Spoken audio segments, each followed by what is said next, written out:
Good evening. I would like to welcome you all to ACNI's remote council meeting. We have a very full agenda, so I would like to kindly request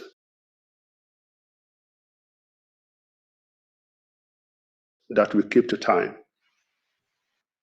You should by now be familiar with the protocols for remote meetings, so please be mindful of them.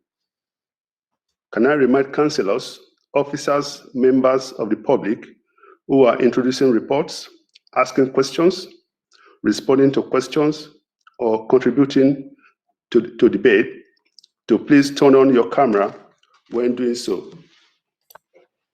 If you are not directly participating in this meeting, you do not need to have your camera on. Should you wish to speak, please turn on your camera and raise your hand or use the chat functions to alert me. Please note that the chat function should not be used for any other purposes.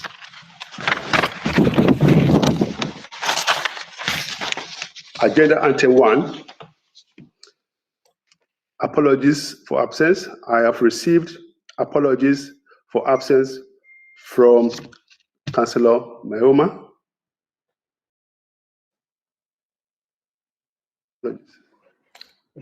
Two more.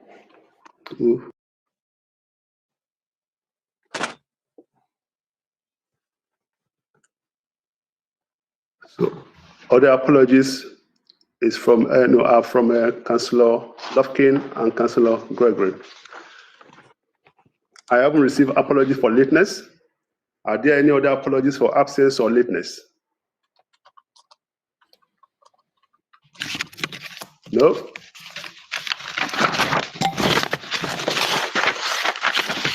Agenda item 2, Speaker's announcement. Since the October Council meeting, I have attended the following: LMA Annual Civic Service at Westminster Abbey, Remembrance Sunday and Wreath Laying, Association of Jewish Ex-Servicemen and Women, Ajax Remembrance Celebration 2020, Speaker's Charity Quiz, Speaker's Christmas Carol Service, Speaker's Switching On Christmas Light on the Town Hall Square, London's New Year's Day Parade and Festival. Agenda item 3, declaration of interest. Are there any declaration of interest relating to any item on the agenda? If so, could members please declare it now, indicating which item it relates to and the nature of the interest.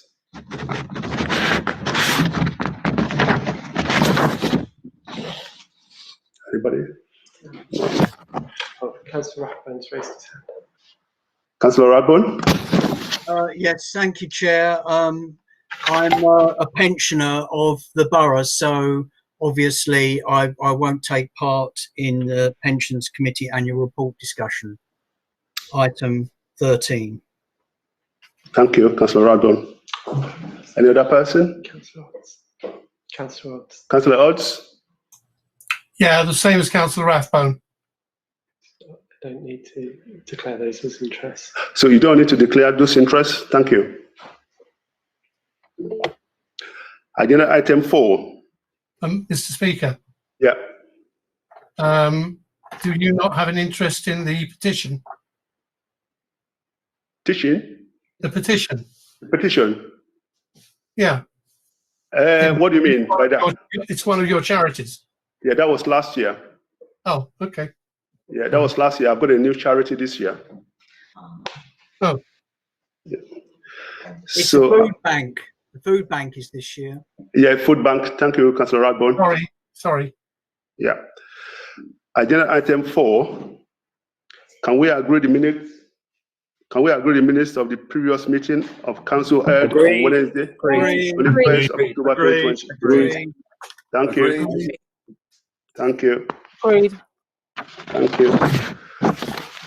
Agenda item 5, petition. I will I will invite the petition organizer to introduce and speak on the petition, following which members will have up to 10 minutes to debate this petition. The lead cabinet member will then have an opportunity to respond to the petition and set out any steps they may propose to take. I would like to invite Ms. Ngozi Fulani, the petition organizer, to introduce the petition. You will have up to 5 minutes to do so. Thank you, Ms. Fulani. Thank you. Good evening, Hackney councillors and everybody. Before I start, can I just, for clarity, in case it comes up again, first put to bed this misconception around the rules of the agreement. I want it to be clear, because I think many councillors may be unclear, that there's no breach of this very specific agreement. The confidentiality. Sorry, Ms. Fulani, can you put up your volume, please? We can't hear you.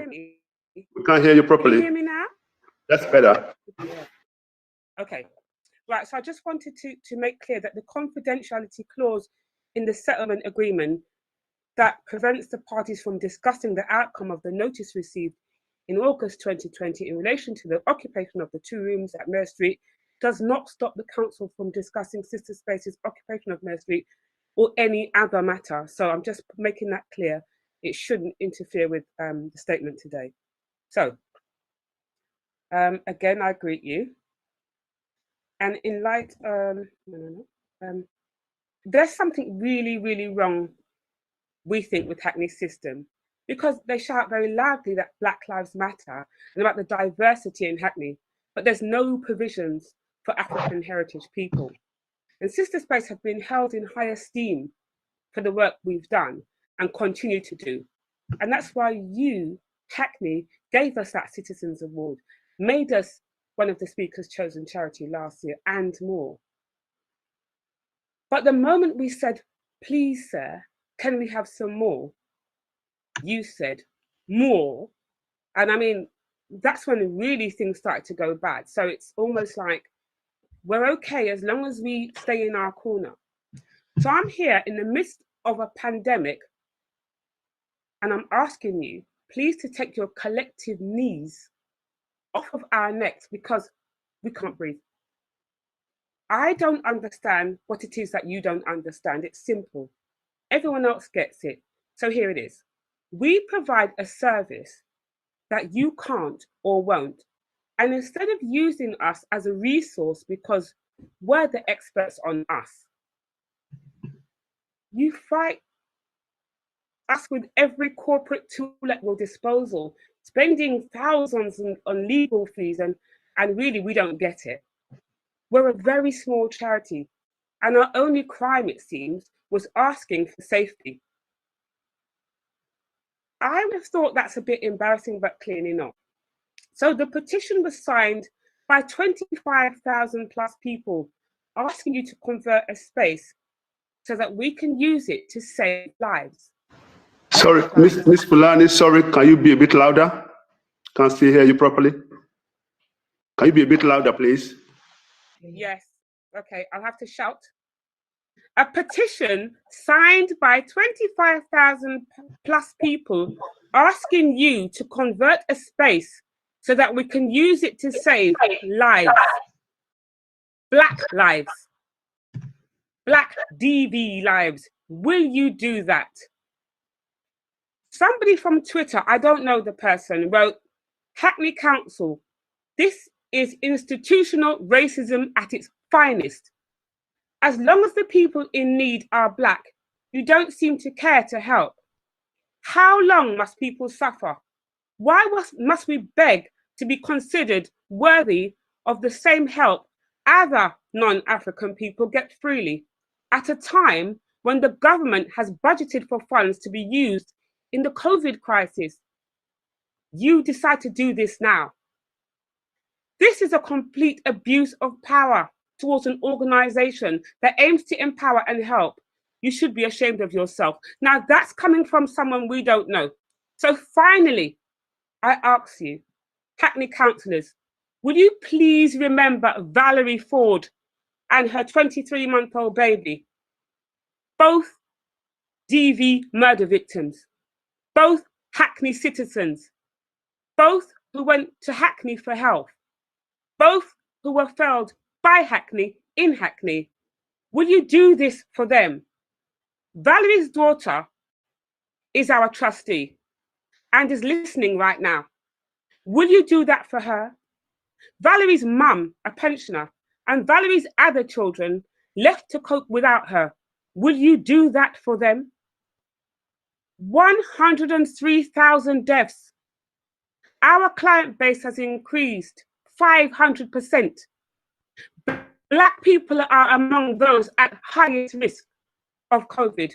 So we call on Hackney Council to provide a minimum 5-year lease for a suitable premises for sister space.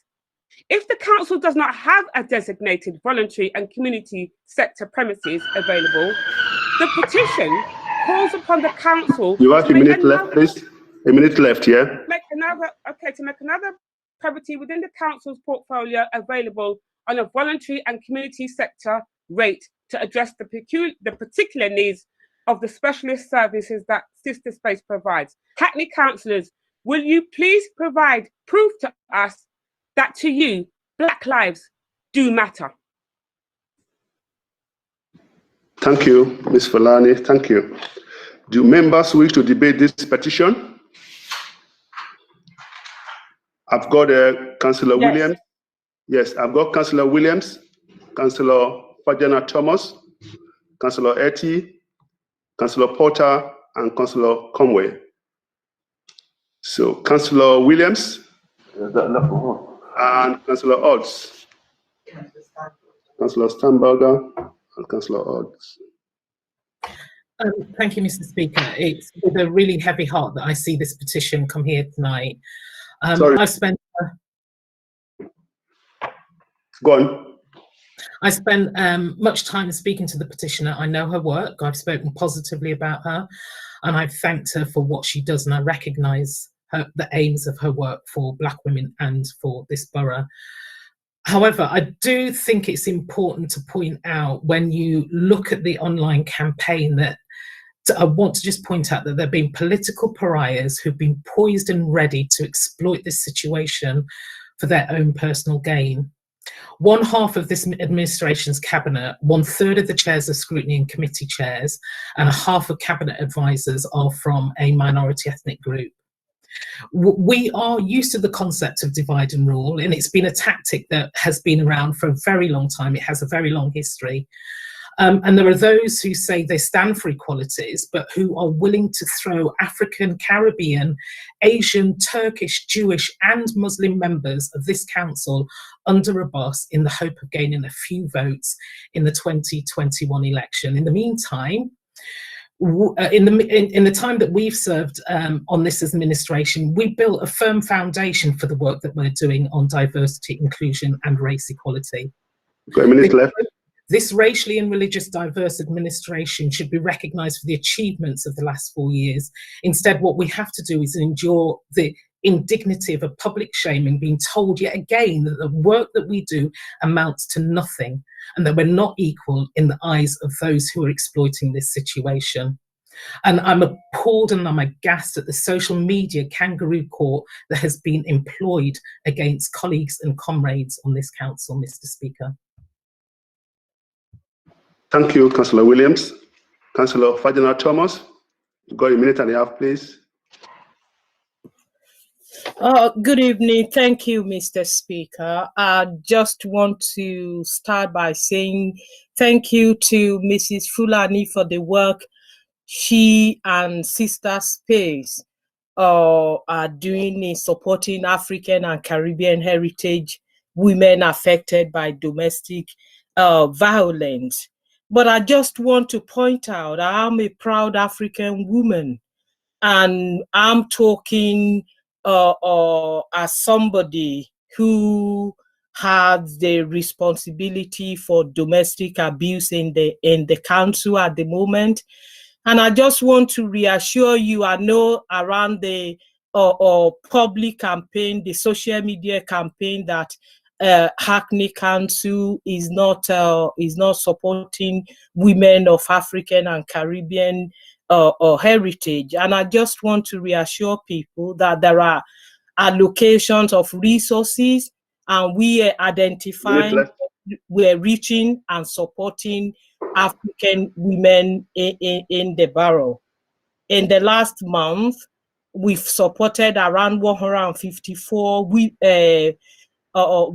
victims of and survivor of domestic violence in the borough, and 51 out of those 154 are from or describe themselves as people from Black ethnic or African and Caribbean heritage. So please, thank you, and I wish you all the best with what you were doing. But just to reassure people out there that Hackney Council, we are supporting people that needed help from Black, Caribbean and African communities. Thank you, Mr. Speaker. Thank you, Councillor Fajana Thomas. Councillor Porter. Thank you, Mr. Speaker. Sorry, go a minute and a half, yeah? Okay.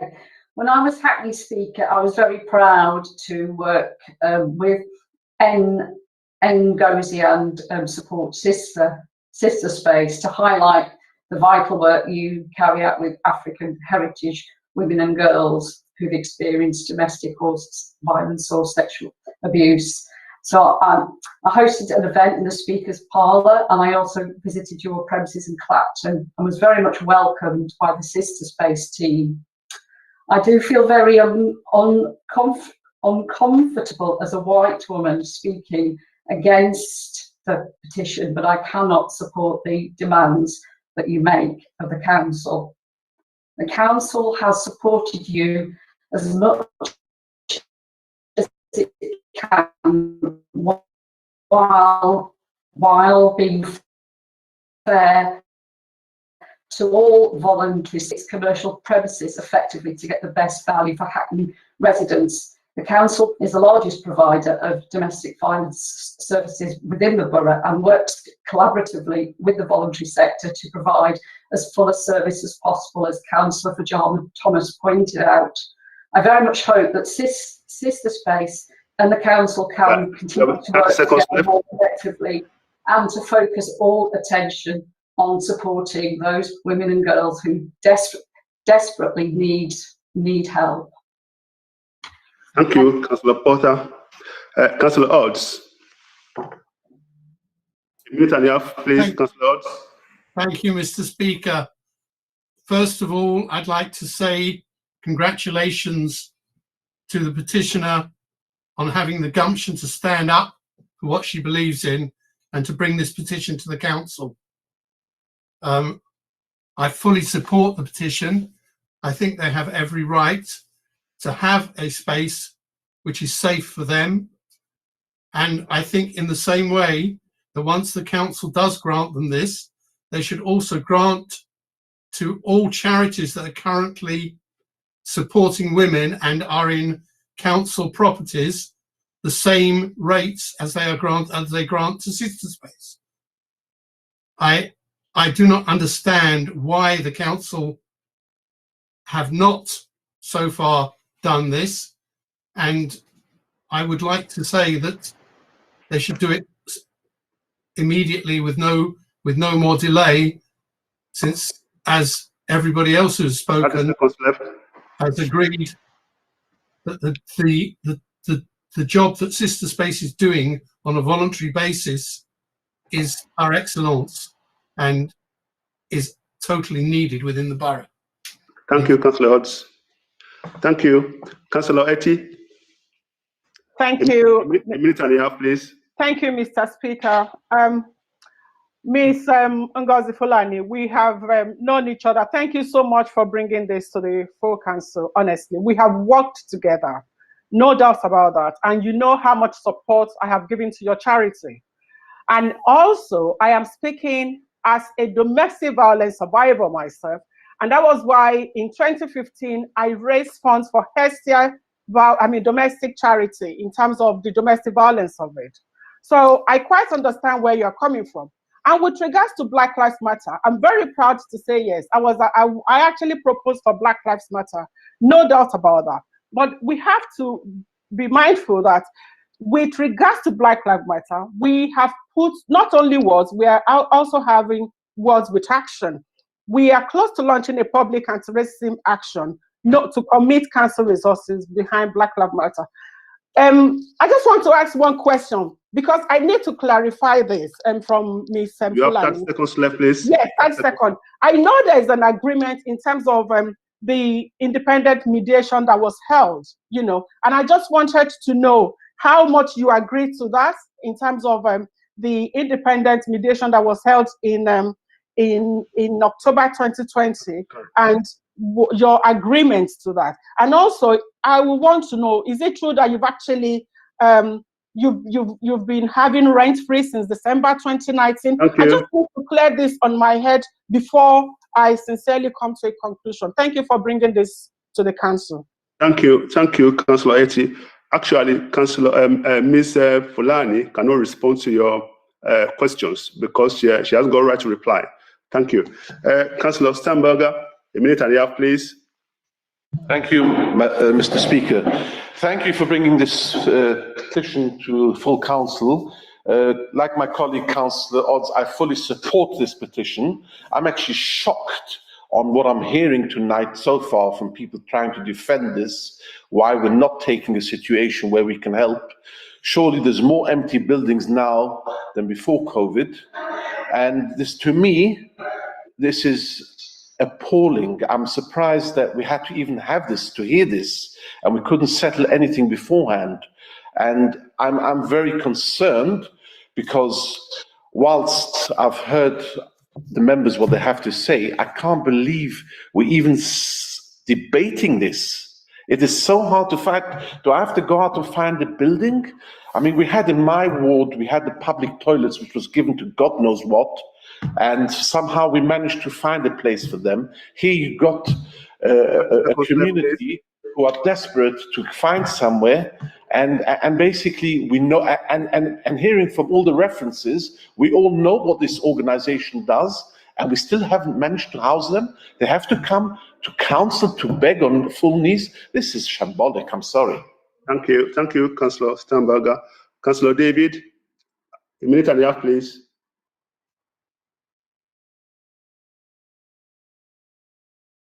Councillor David, can you unmute yourself? You have a minute and a half. Right, you need to move on. Councillor Conway, please, a minute and a half. Thank you, Mr. Speaker, and good evening, everyone. The main reason that I've decided to speak this evening is to dispel the them and us narrative that has characterised this regrettable dispute between Sister Space and the council. There is no them and us. Mr. Speaker, as Hackney councillors, we are also residents and service users. Although we still have a way to go in terms of the council, both officers and members accurately reflecting the faces and lived experiences of the residents we serve, we are still made up of a rich multitude of lived experiences. I am of Black heritage. I have also been a victim of domestic abuse. And with the sobering statistic that 1 in 3 women will have experienced domestic abuse in their lifetime, it's unlikely that I am the only one in this meeting this evening whose life has been impacted by domestic abuse. Experiences of racism, abuse, and other forms of oppression motivated many of us to get involved in politics. They inform our aspirations for change and inspire every facet of our work on the council. The residents versus the council narrative posits a harmful false dichotomy. Harmful because it strips council members and officers of these lived experiences. The work that Sister Space does resonates with me, as I have worked with Black victims of domestic abuse for a number of years as an independent advocate for a charity. I therefore sincerely hope that they will secure a suitable space within the borough so that they can continue their invaluable work. Thank you, Councillor Conwell. Councillor David, a minute and a half, please. Can you hear me now? Yes. Okay. Yes, we can hear you. A minute and a half. All right. Thank you for allowing me to speak, Mr. Speaker. Ngozi, I'll say thank you for all the hard work you've done and all the good work Sister Space does. I don't want to rehearse all the or what has been said previously by previous speakers. Safe to say that I think it's a bit rich from the Conservative councillors who would not support a Black Lives Matter motion to now start talking about Black Lives. I spoke to that motion. Now, what I just have to say is that I believe you went through a process of mediation and you had the benefit of proper legal advice. So did the council. When you have mediation of such nature, you're supposed to bring the full nature of your case before the mediation. All these things are not unforeseeable. You should have thought about that, and it should all be in the agreement. So I think these are things which should have been addressed at that point rather than raising them now. I mean, there was an agreement, you took part in it, and you signed this agreement. All this should have been covered by your legal advisors. Thank you, Councillor David. I would like to invite the Mayor to respond to the petition. You have up to 5 minutes. Thank you, Mr. Mayor. Thank you, Mr. Speaker, and I too would like to thank Ms. Faluni for her coming tonight with her petition, and also Sister Space for the work that they do. I think the quality of the debate has been really excellent, and I really echo the powerful words that have been said by Councillor Ette and Councillor Williams. I think I want to start by being crystal clear to those here tonight and watching at home that at every point of this process, the Council and myself as Mayor have treated Sister Space with equity and respect. And it is also that equity and respect that I remember Valerie's memory. We firmly have reiterated Black Lives Matter, but it is also the administration's values in how we act that obviously matter. We take our local and community sector really seriously before and during this pandemic. And we place that value in all the forms of support we offer the VCS, including our tenants, and that has included rent-free periods and rent deferrals to all of our Hackney Council VCS properties. And to pick up Councillor Odd's point, that rent is normally £4 a square foot, and that was the rent that Sister Space previously paid. This support has been offered to Sister Space during the pandemic, and we have not required them to pay any rental charges since December 2019. Mr. Speaker has highlighted many of these issues have been discussed and resolved in independent mediation between Sister Space and the Council. And as Councillor David said, both parties were legally represented in that process. The outcome of that mediation was an extension of the temporary licence for the use of 2 rooms at Mare Street at no cost to Sister Space, and that expired on the 17th of January 2021. It was really clear from the joint public statement published on the 9th of October 2020, and that I'll be asking to be read into the minutes, that terms of that agreement, and that Sister Space agreed to those terms. It was always intended to be a short-term arrangement, and the arrangements for when the licence expired were clear in that agreement. I have to say, Mr. Speaker, that shows very, very clearly for everyone here that Sister Space has not been evicted. They agreed to leave on that day, and they have done so. Throughout that process, the support was in place to make sure that your safety of your service users was paramount. Myself, the Council and colleagues have continued to respect that agreement, which is why I will not go into further details of that now. The previous, obviously, iterations of this dispute are available in publicly made statements on October, August, July and June on the website, and I'll ask for those to be read into the minutes. It's also really clear in both the agreement and throughout this process that Sister Space were free to continue to bid for VCS properties in line with the Council's policies. This petition sets out that Sister Space would like us to hand over property to them, an action that would not only be in breach of our own VCS policy, but be unfair to other charities that follow fair and transparent policy and bid for spaces. The Council has over 45 properties across the borough for the VCS organisations, and over the past few years since introducing our new policy, we've expanded that network for the new CAB, Hackney Food Bank, and most recently the Mari Lloyd Centre. All throughout those processes, between 5 and 7 charities bid for each of our properties when one becomes available. And Mr. Speaker, only 4 are currently unoccupied.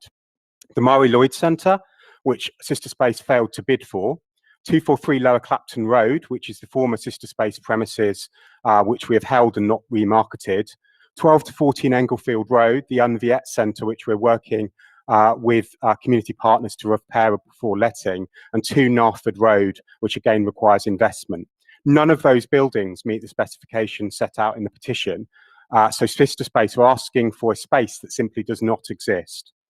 So instead of overriding council policy, Mr. Speaker, our officers have gone above and beyond to meet the terms of the mediated agreement, reaching out to engage with Sister Space ahead of the end of the licence and paying for removal costs to a location of their choice and ensuring that an all-women removals company did that work and providing storage space for free. Mr. Speaker, we want to move forward and work with partners like Sister Space to continue our work to end violence against women and girls. Like Councillor Ette and Councillor Conway has said, approximately 34,000 women in Hackney have experienced domestic abuse in their life, a shameful statistic we want to see the end of. We have a really inclusive violence against women and girls operational group. We'd really urge Sister Space to re-engage with that part of the council's work. Our domestic abuse service, since I've become mayor, has seen a doubling of its budget from £286,000 to £567,000. And as Councillor Vajana Thomas has said, we have seen a huge increase in need in the borough, and we're proud to continue to support our refugees, the third largest provision. We will continue to do all that, Mr. Speaker, and Councillor Kennedy will go into more about equalities in answer to a question later in the agenda. So, Mr. Speaker, after setting out the facts, I want to finish where I started. And contrary to some claims, there's been no campaign against Sister Space, no hidden agendas, no ulterior motives, no attacks, just recognition of what they do and responding with facts backed up by inclusive policies delivered by dedicated officers and colleagues. Mr. Speaker, against that backdrop, I hope we can move on and continue to fight against both racism and that terrible scourge of domestic violence and abuse. Sadly, we cannot do so in the way set out in the petition. Thank you, Mr. Mayor.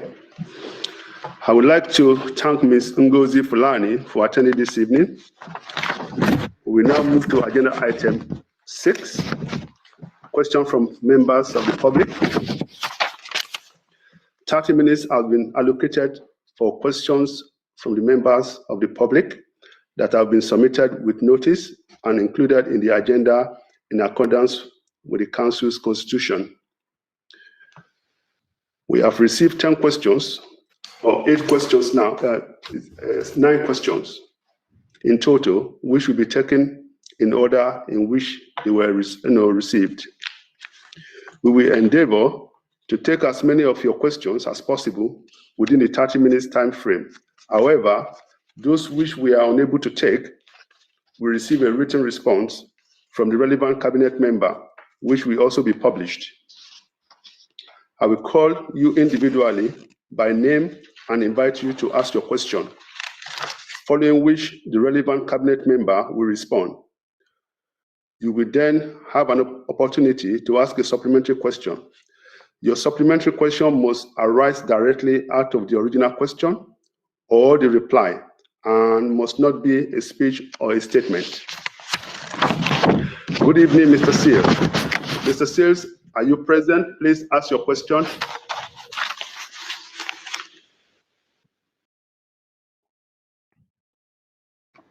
Mr. Seals, are you here? Right, you will receive a written response to your question. So moving on to the next question. Good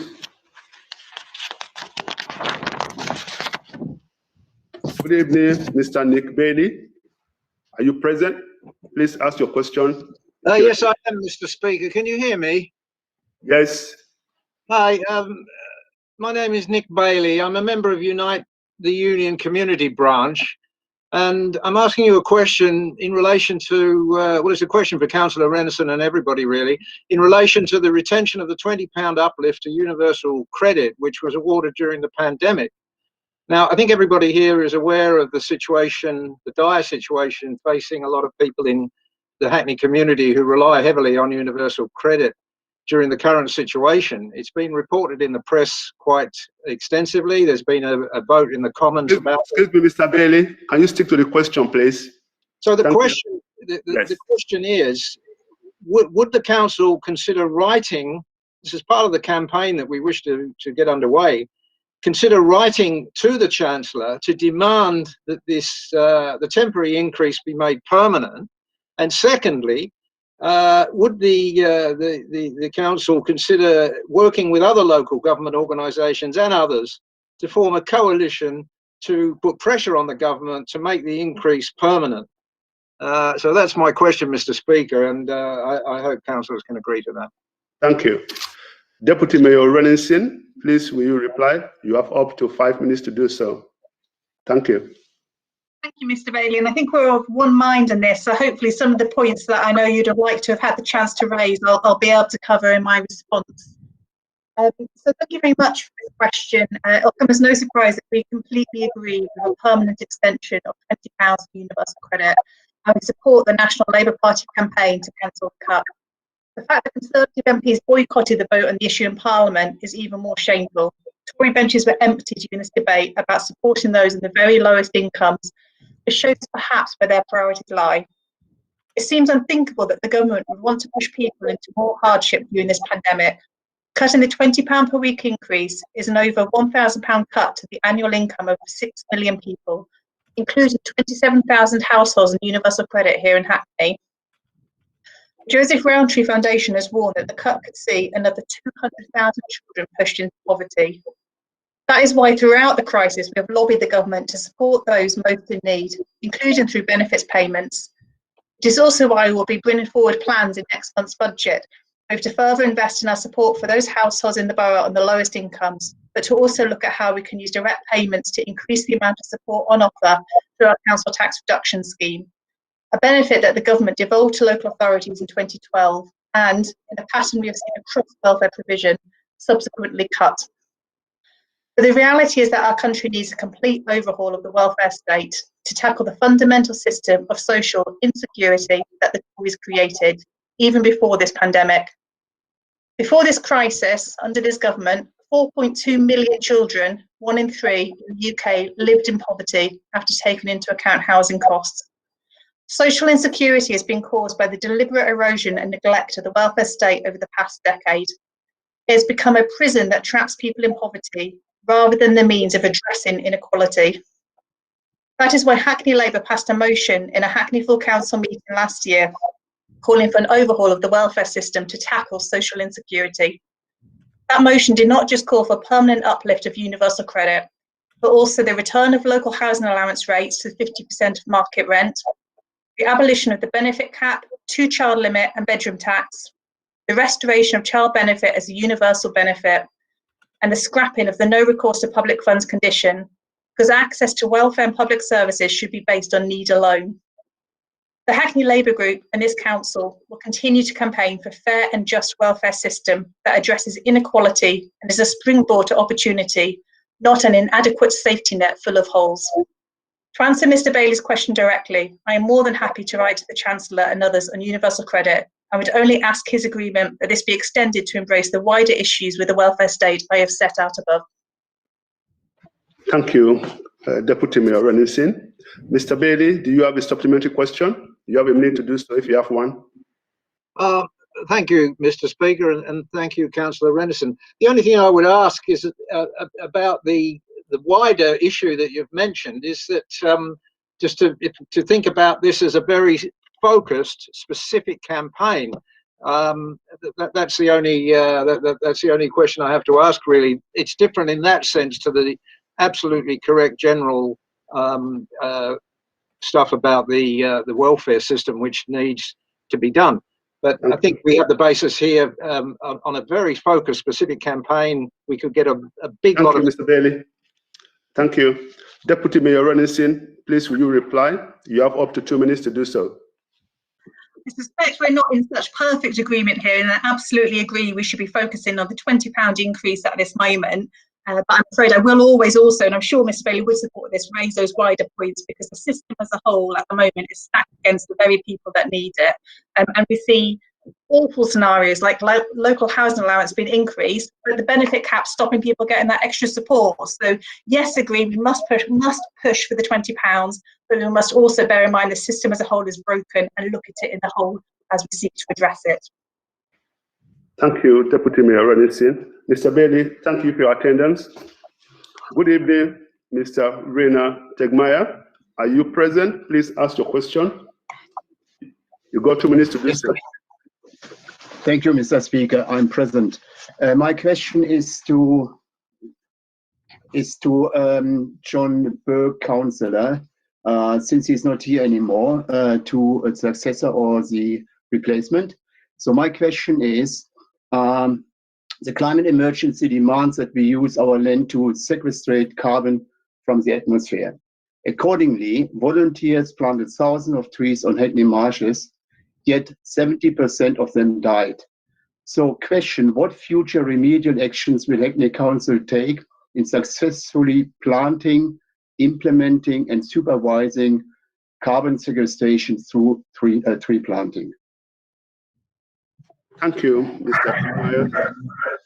Mayor Glanville, please will you reply? You have up to 5 minutes to do so. Thank you. Thank you, Mr. Speaker, and it's an honour to be stepping into Councillor Burke's shoes in responding to this question. And I think all of us who took part in that planting effort, many of those are here tonight from the council, but also in the wider community and council officers, were obviously really deeply disappointed to see the death of a large number of those trees that were planted on the marshes. It was delivered through a partnership with the charity Trees for Cities, and one of the strengths of that partnership was it wasn't just a one-off event. So I'm really pleased that they've been working with council teams to ensure that those trees are replaced, and that promise to create an edible forest of over 6,000 fruit and nut trees on the marshes continues, and that will improve the local environment and be part of our response to the climate emergency and climate capture. Planting saplings, though, I think as people that understand trees probably far better than I do, is not the easiest thing to do, and it does require that additional care that has been referenced. So we were making sure all throughout that process, though, that we worked for Trees for Cities, that we had a plan to support those trees as they grew. I suppose the challenge was that we faced one of the driest and hottest May months on record, and also the challenge of the global pandemic. And all of the methods and mitigations that we put in place, unfortunately, didn't ensure that all the trees that we planted that could survive. But as I say, those trees are being replaced, and I know that there's a deep commitment from our partnership with Trees for Cities to do that. I'd just like to also explain where those trees that were planted fit within our wider policy framework and, of course, the manifesto. We had a 2018 manifesto that committed ourselves to delivering only 1,000 new trees. That was seen ambitious at the time after 6 years of austerity. But Councillor Burke and myself and colleagues were really committed to going further and faster and making sure that we had much higher ambitions. And that's what we set out to do. And that formed the basis also of the declaration around climate emergency and our action plan.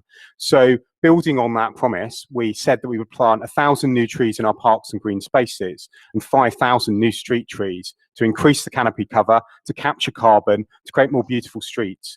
And also to ensure that we could mitigate against the urban heat island effect and increase our tree canopy. On Monday, Mr. Speaker, Cabinet approved a further £1.75 million of capital spending for that tree planting programme. And I reiterate that those trees on the marshes delivered through Trees for Cities were at no capital cost to the council. We are planting a range of diverse trees, 50-50 from native to non-native, and ensuring that they're resilient to climate change and that there's a mixed ecology on the streets as we plant them. And I saw that firsthand in Shacklewell Row only last week. And this week we're in the process of planting 107 new sakura trees, which has been a gift from the Japanese Embassy with Tree Musketeers, another voluntary sector group in the borough at Daubney Fields and Springfield Park. When I was on Springfield Row, I saw 1,000th new street tree. And I'd just like to reiterate to everyone here watching, that means that we reached that manifesto commitment for 1,000 new trees, and every single new tree planted afterwards is an exceeding of our manifesto commitment. And over this financial year, 2,500 new trees will be planted. I think that shows that the administration that I lead is utterly committed to tree planting and using all of the tools at our disposal to sequester carbon in our borough and tackle the climate emergency. Thank you, Mayor Glanville. Mr. Tegmeyer, do you have a supplementary question? You have a minute to do so if you have one. Yeah, thank you, Chair, and thank you, Mr. Glanville, Mayor. And the background to this question is we received, the Hackney Green Party received a report in October about the tree planting. I went there myself, and first of all, I should acknowledge and applaud your intention to green Hackney. It's a great, great endeavor. So congratulations for it. I went last week again to Hackney Marshes, and I could see with my own eyes the replanting, and I can tell you it is not better. It looks very, very, very bad.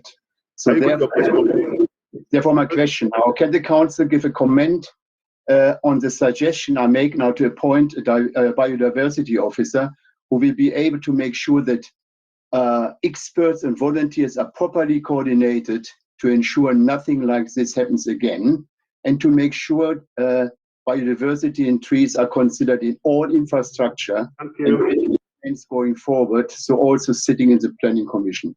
Thank you. Thank you. Mayor Glanville, please will you reply? You have up to 2 minutes to do so. Thank you.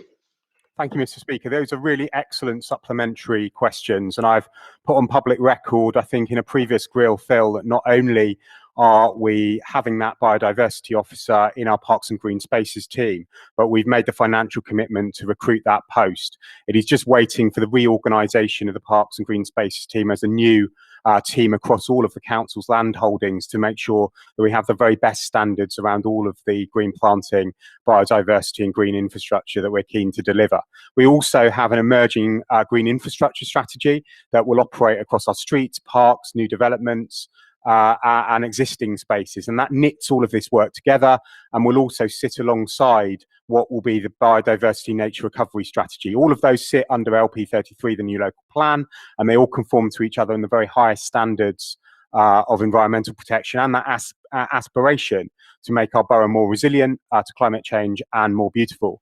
What I won't have, though, is any accusation that our existing tree officers and arboriculturists are in any way deficient. They are some of the very best officers in the council. They work with our communities, they work with organisations like Tree Musketeers. And as I think I said in my initial response, the planting of very junior whip trees is much more challenging than the programme that we have rolling out on our streets around mature and semi-mature trees.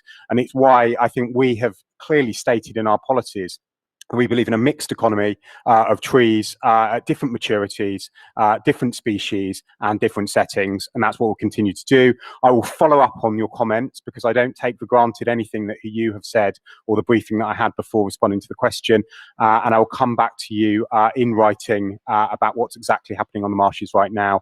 I think it's really important to do so and set the record straight. Thank you. Thank you, Mr. Mayor. Mr. Tegmeyer, thank you for your attendance. Good evening, Ms. Rebecca Lamas. Are you present? Please ask your question if you're here. Yes, can you hear me? Yes. Okay, thank you. Thank you, Mr. Speaker. I am here on behalf of the Save Sister Space campaign, which is made up of Sister Space, the Hackney Women's Equality Party, the Hackney Green Party, and the Hackney Liberal Democrats. I'm going to quote from a government briefing document about the Equalities Act, which very clearly outlines the public authority obligation under the public sector equality duty. It says, in order to achieve full equality in practice— Are you go to your question, please? Yeah, it's next. In order to achieve full equality in practice, disadvantaged groups may actually require different treatment, and equal treatment may perpetuate any disadvantage because not all groups start off from the same position. Waiting for your question. My question is, why hasn't Hackney Council fulfilled its public sector equality duty and provide Sister Space with long-term premises, which is very clearly outlined in government guidance that the council should fulfill? Thank you. Councillor Kennedy, please will you reply? You have up to 5 minutes to do so. Thank you very much, Mr. Speaker. Mr. Speaker, I was expecting my first reply to be to public question 2, which we seem to have missed out. You might want to come back to it later. I wasn't aware it had been cancelled. But my thanks to Rebecca for this question. Mr. Speaker, I'll start with a quote. Equality is in the DNA of Hackney. Now, those aren't my words or the words of anyone in this administration or a council officer. They're the words of external reviewers when they were reviewing the local government equalities framework as set out in Hackney. Hackney is one of only 19 local authorities out of over 300 to have reached excellent in that framework. That achievement, Mr. Speaker, didn't happen by chance. It happened by the hard work and dedication of council officers under the leadership of a Labour administration dedicated to equality, with a brilliant equalities lead, Councillor Williams, who we heard speak so passionately earlier. Also, that happened under the leadership of one of the most diverse administrations in London, formed from one of the most diverse groups of councillors in this country. The question specifically is about our public sector equality duty. Now, the PSED requires the council to have due regard, as the questioner pointed out, to the matters identified in section 149 of the Equality Act 2010. Now, section 149 covers the elimination of discrimination and the advancement of equality of opportunity. The question is absolutely right. Sometimes that means treating people differently to other people in order always to treat everyone equally. And the council has a duty to do this both when it makes policy and when it takes its decisions. Now, the Mayor's already outlined in terms of policy, our VCS policy. He gave a detailed response to the petition about that. That policy was drafted with the public sector equality duty very firmly in mind. An equality impact assessment accompanied it. It was available at the time, and the policy was thoroughly consulted on, including with voluntary sector partners. In terms of implementation and having regard to public sector equality duty, we have done that as a council at every stage of our interaction with Sister Space, and we've given very careful consideration to our continuing obligations under that duty and the potential impact on service users. This includes, Mr. Speaker, in August 2020, when Sister Space's occupation of the Mare Street premises under a previous licence agreement came to an end. October 2020 during mediation when deciding whether to grant the short-term licence to Sister Space, and January of this year before removing and, as the Mayor advised, safely storing Sister Space's remaining possessions from 280 Mare Street when the current short-term licence came to an end. The continuing nature of that duty, the PSED, has been kept firmly in mind throughout all our decision-making processes. We've fulfilled our duty in relation to Sister Space, and we will continue to fulfill our duties under the Equality Act 2010 in relation to them and to all organisations run by or providing services for residents with protected characteristics. I'd just like to remind everyone of what the Mayor explained earlier. Sister Space were not evicted. The council and Sister Space agreed a short-term licence for those rooms at Mare Street through mediation last October. Even if there was a lockdown, Sister Space agreed they would leave by the 17th of January. I'd also like to remind those worried about the availability of support for victims of domestic abuse that we have, as Councillor Fajana Thomas outlined, our own domestic abuse intervention service. And as she said, this service has supported 154 survivors in the last month alone, 51 of whom describe themselves as of African, Black British, Black mixed or Black Caribbean heritage. The question and petition make allusions to commercial property. The point's been well made by the Mayor, but I'll make it again. We regularly consider property to transfer from our commercial portfolio to the VCS portfolio. A minute left. Thank you. Once in that property portfolio, all allocation must be made in accordance with our policy. So the petition and supporters of Sister Space have asked us to make a commercial space straight over to Sister Space. It would be unfair and against our policy to unilaterally transfer a property over to our VCS portfolio simply for the use of one charity. Therefore, it's my contention, Mr. Speaker, that the petition and this question are actually asking us to breach our public sector equality duty. And as I've laid out, that's not something we've done up till now, not something we're about to start doing. Finally, Mr. Speaker, I just want to support Councillor Williams' words earlier. She said she was appalled, and so am I, at political opponents who claim to stand for equality, but are then willing to throw African, Caribbean, Asian, Turkish, Jewish, Muslim council members under the bus in order to gain votes. And I hope the questioner will reflect on that. Thank you, Mr. Speaker. Thank you, Councillor Kennedy. Ms. Lamas, do you have a supplementary question? If you have it, you have a minute to ask it. Yeah, I would like to point out that beyond the legalities, the council also has a moral obligation to help Sister Space, which they've made very clear here tonight that they have no intention Please. of fulfilling. Go to the question, please. My question is, in what parallel universe does the Conservative Party support Sister Space and the Labour Party doesn't? If we were in person, there would be riots outside the town hall right now. All of the Labour councillors should be ashamed of themselves. Thank you. You're not asking the question. You're making a statement now. We don't want a statement. If you have a question, please ask the question. Otherwise, thank you very much. Councillor Kennedy, please. You got 2 minutes to respond to what you said. Thank you, Mr. Speaker. I was rather of your opinion. That seemed to be more of a statement than a question. But there was a mention of, have we lived up to our moral obligations? Absolutely we have, right from the beginning, as has been laid out by the Mayor, by Councillor Fajana Thomas, and certainly by interactions when, as Councillor Potter said, she was Speaker and she supported Sister Space. We recognise the importance of the work they do. We've always recognised the importance of the work they do. We supported them initially with the property on Upper Clapton Road. We even fitted it out to their specification. And then whilst that work was being done in a different property, under a temporary license agreement, they decided that they would rather stay there. And at that point, things became very difficult for us, which is why we entered into mediation and why both sides agreed that on or before 17th of January, Sister Space would vacate that space. And that is where we are now. As previous speakers have said, we do hope that we can continue to work with them in a constructive way. But as I've just reiterated, that doesn't at the moment mean, and in fact, we'd be breaking our public sector equality duty and our obligations to other voluntary sector partners. You've got a minute left. Simply handing over one of our commercial spaces to Sister Space. We could not do that. And I think Sister Space are fully aware of that. And I think I'll leave it there. Thank you, Mr. Speaker. Thank you, Councillor Kennedy. Ms. Lamas, thank you for your attendance. And we have now come to the end of the 30 minutes allocated time slot. I would like to thank the members of the public who have submitted questions and attended for the petition. Those questions which did not receive a response due to insufficient time. Sorry? That's not 30 minutes.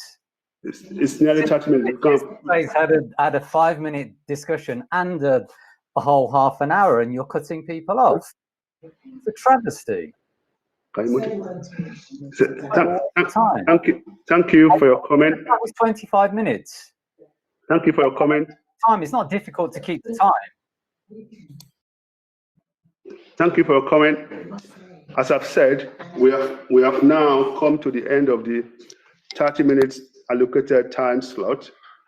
I would like to thank the members of the public who have submitted questions and attended for the petition. Those questions which did not receive a response due to insufficient time will receive a written response, which will also be published.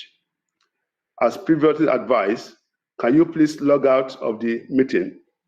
You are, however, welcome to watch the remainder of the meetings online, as advertised on the Council's website and on the agenda pack. Thank you. Mr. Speaker, who's timing the minutes and why are we sending people to log out? Members of the public, councillors. The councillor stays on is the member of the public, members of the public that come to the meeting for their questions and petition. I'm not addressing it to the members of of the council. Right. Now, council candle lighting Holocaust Memorial event. We're going to, if you want to light a candle with us, please go for your candle. So I would like to pause proceedings in recognition of Holocaust Memorial Day. Holocaust Memorial Day encourages remembrance in a world scarred by genocide. We unite across the United Kingdom to promote and support the International Day on the 27th of January to remember the 6 million Jews murdered during the Holocaust.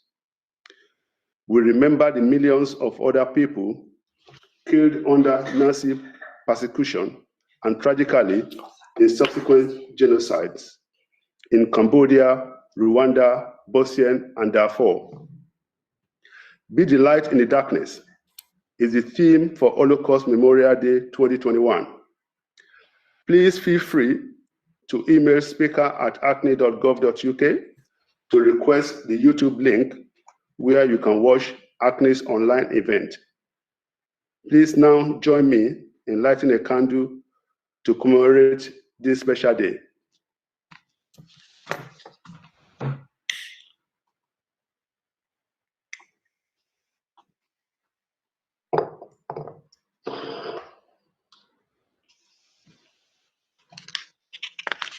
Thank you, Councillor Reyes. I can see your candle.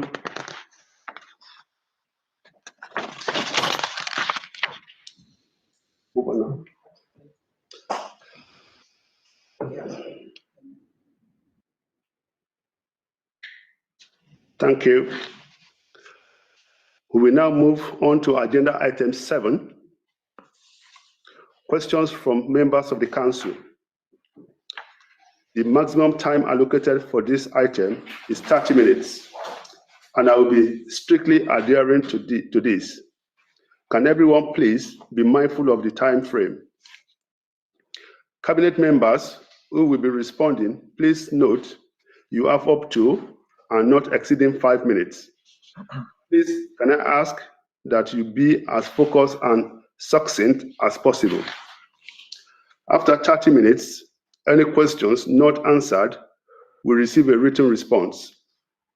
May I remind members that any supplementary question must arise directly out of the original question or the reply and must not be a speech or a statement. Councillor Reyes, please ask your question. As set out, Mr. Speaker. Deputy Mayor Bramble, will you please respond? You have up to and not exceeding 5 minutes. Thank you. Thank you, Mr. Speaker, and thank you, Councillor Reyes, for your very important question. Just to set out, Mr. Speaker, since the lockdown that came into force on the 4th of January, it has been necessary for schools to provide free school meals for children that are learning from home remotely. Schools, however, still provide meals for children that are in school and on site. And they include, Mr. Speaker, children that are most vulnerable or those children who are from key worker families, for those children that need it the most. For those at home, Mr. Speaker, in the first 2 weeks of terms, school had an option to provide actual meals or hampers, or to provide supermarket voucher tokens to use in Hackney local supermarkets. And this was brokered across the vouchers using the government Edenred scheme. Apologies, Mr. Speaker. Most of this, which is what was used over the Christmas period in the first lockdown. Schools had to fund this and were assured by government that they would be refunded. Since January 18th, the government has then stood up to the national scheme and provided this scheme. Although, Mr. Speaker, I have to say that many schools in the interim leading up to this did find that challenging and did make arrangements themselves until the national scheme was up and running. We expected the provision to shift towards the scheme from there on, and the majority of schools, Mr. Speaker, are using the vouchers, but many use vouchers that and if they had hampers, they were vouchers and using hampers that they had made up rather than using the hampers that were from the national scheme. We also worked with a variety of communities, including partners in the Orthodox Jewish community, to help families and supporting those food parcels. As I mentioned before, it was really important that we think about all of our diverse communities, and we worked with our VCS partners to ensure that there was a broad reach of households that we could reach. There was also a helpline Mr. Speaker, that either resident or the voluntary sector could contact to ensure that every household was able to have the food that they needed. What I would say on this, Mr. Speaker, to Mr. De Reis, that even before this, I know that the government did have the national scheme where we used, and Councillor Kennedy spoke about that as well. So the winter scheme did provide food for children in that context as well. But over the half-term period, when the government decided that they weren't going to provide free school meals, the council did make that political decision to support children. And I just think that as a council, we are committed to ensuring that our families that need it have it. Thank you, Deputy Mayor Bramble. Councillor Reis, do you have a supplementary question? Yes, please, Mr. Speaker. Thank you to Councillor Bramble for that answer. You've got a minute to do so. 1 minute Great, to do thank so. you. Thank you. I'm pleased to hear the work that Hackney Council undertook on this issue, so thank you for that. Members will have been horrified by the pictures of the inadequate food packages that were circulated by families on social media. Does Councillor Bramble agree with me that those packages showed a lack of understanding of what it means to be poor, and further, they showed a lack of respect and of dignity for these families? And further, Mr. Speaker, can I ask Councillor Bramble what lobbying she and the council are doing of this government to make sure children in our borough don't go hungry? Thank you, Councillor Reis.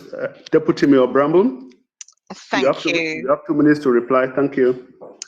Thank you, Mr. Speaker. Those pictures were abhorrent, and just because you may be finding it challenging to provide your family doesn't mean that you should be robbed of your dignity, Mr. Speaker.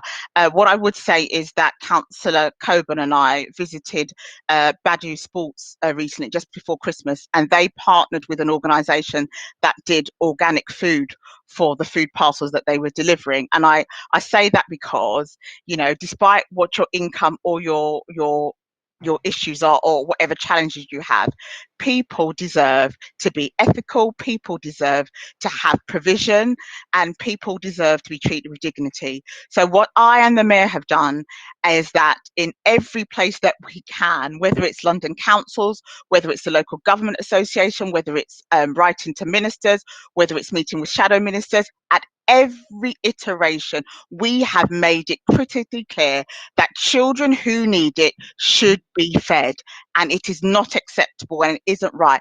But what I reassure you, Mr. Speaker and Councillor Reis, is that whenever the government steps out, we as a council will continue to step in and to provide what our residents need. It is shameful that the government has taken this approach. Thank you. Thank you, Deputy Mayor Bramble. Councillor Joseph, please ask your question. Thank you, Mr. Speaker. Good evening, everybody. The situation's changed slightly since my submission. So as set out, please, except I'd like to update the final line to read, do we know when rapid testing and vaccines might be available for all on-site Hackney School staff? Thank you. Thank you, Councillor Joseph. Deputy Mayor Bramble, will you please respond? You have up to 5 minutes to do so. Thank you, Mr. Speaker, and thank you, Councillor Joseph, for your question. There is a range of COVID testings available in Hackney settings, and actually myself, the Mayor and Councillor Kennedy recently went to visit a school. We went to Stoke Newington Secondary School to see their lateral flow testing. And I have to say, Mr. Speaker, the standard and precision and the thought process they have put into that is quite remarkable. And actually, schools are having to deal with a lot. Just a simple thing, Mr. Speaker, that the booths that they had were, when you go into the test to get tests, you are standing and not sitting, because they're thinking it's one less surface that someone has to go around and clean before someone else uses that space. It also means that more people can get tested. So this started from the 4th of January. All schools have been working to set up a system, whether they're using school nurses, whether they are using existing teachers, and the system is working well. As you may know, now all schools have been given home testing kits, as you know, but before that, Hackney had about 13 primary schools that were piling to it, and many of our secondary schools had this system up and running. What's really unfortunate, Mr. Speaker, and I would say to Councillor Joseph, is that although the system that's been put in place will respond to, yes, the first mass testing, what the government has since now reflected on is that the system where it was set up to address, which is a bubble. So, Mr. Speaker, for those that are not aware, children are now placed in bubbles in school, so they're not mixing with as many children or staff as they normally would. And the system is set up is that if you are in a bubble and you test positive, everybody else in your bubble is then tested to ensure that they don't have systems. But what the government's saying is now this lateral flow system isn't robust enough to do the job which they said it would to do. So that puts schools in a very challenging situation. We have 2 children's centres that also, I'm sure Councillor Woodley would not mind me mentioning, that are in the process of setting up lateral flow testing. And there are many places at the moment where schools and parents can and staff can be tested if there isn't a system in their school.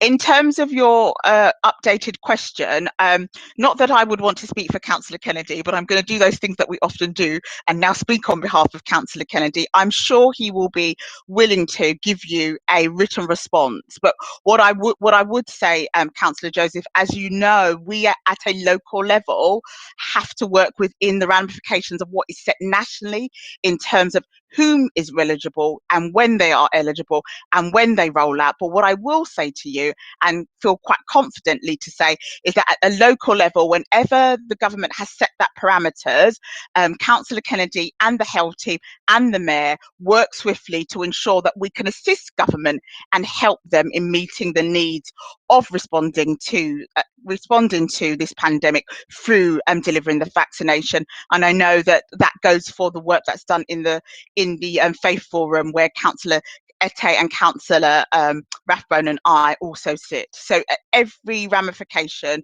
the work is done. But for that specifics on that, I'll allow Councillor Kennedy to respond in writing around, as just to ensure that we have all of the right information for you in terms of the government directive. I could proceed to tell you what government could be doing better, Councillor Joseph, but I'm sure the Speaker may tell me that is not in relation to the question that you set out. Okay, thank you, Deputy Mayor Bramble. Councillor Joseph, do you have a supplementary question? If you have one, you have a minute to do so. Councillor Joseph? Thank you. Sorry for the delay there. Thank you, Councillor Bramble. That's a very useful response. Just very quickly, I suppose anecdotally there is a bit of variance in how seriously the situation has been taken by management teams in the different schools. Do we have a clear action plan that we ask all schools to implement in the event that a child or staff member displays symptoms? Thank you, Councillor Joseph. Deputy Mayor Bramble, you have 2 minutes to reply to a question, please. Thank you.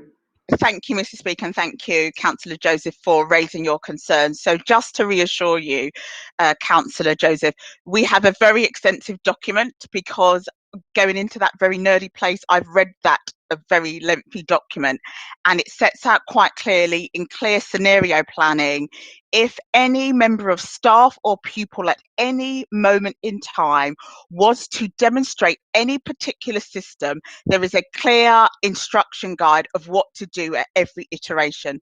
That has been shared with every head teacher and every chair of governors. I know because I've met with the head teachers and the governors and the public health team, and have been in some of those meetings where that information has been shared. I have to stress to you, Councillor Joseph, please be reassured that the public health team and the education team are working very closely. I don't think Councillor Kennedy and I have had more time where we feel like we're almost playing a switcheroo or dancing a waltz, because we're working together so closely to ensure that those that are in schools have that information. Thank you, Deputy Mayor Bramble. Councillor Ete, please ask your question. I set out, Mr. Speaker. Thank you. Thank you, Councillor Ete. Councillor Kennedy, will you please respond? You have up to and not exceeding 5 minutes. Thank you. Thank you, Mr. Speaker. And yes, Deputy Mayor Bramble, enjoying playing switcheroo with you at the moment. My thanks to Councillor Ette for this question. So, Mr. Speaker, there are 5 ways to get vaccinations if you're a Hackney resident at the moment. That's hospital, mass vaccination centre, local centre, pharmacy, or direct visit. All 5 of those options are being used for Hackney residents and staff. Hospitals, so Barts and Homerton are providing vaccines to frontline health workers in City and Hackney and also to some eligible patients. Our residents at the moment that fall into cohorts 1 and 2 of the national priority list, so that's aged 80 or over, living or working in a care home, and frontline healthcare staff are currently receiving their first doses of vaccination at the Bocking Street site in the south of the borough, so at that southern local centre.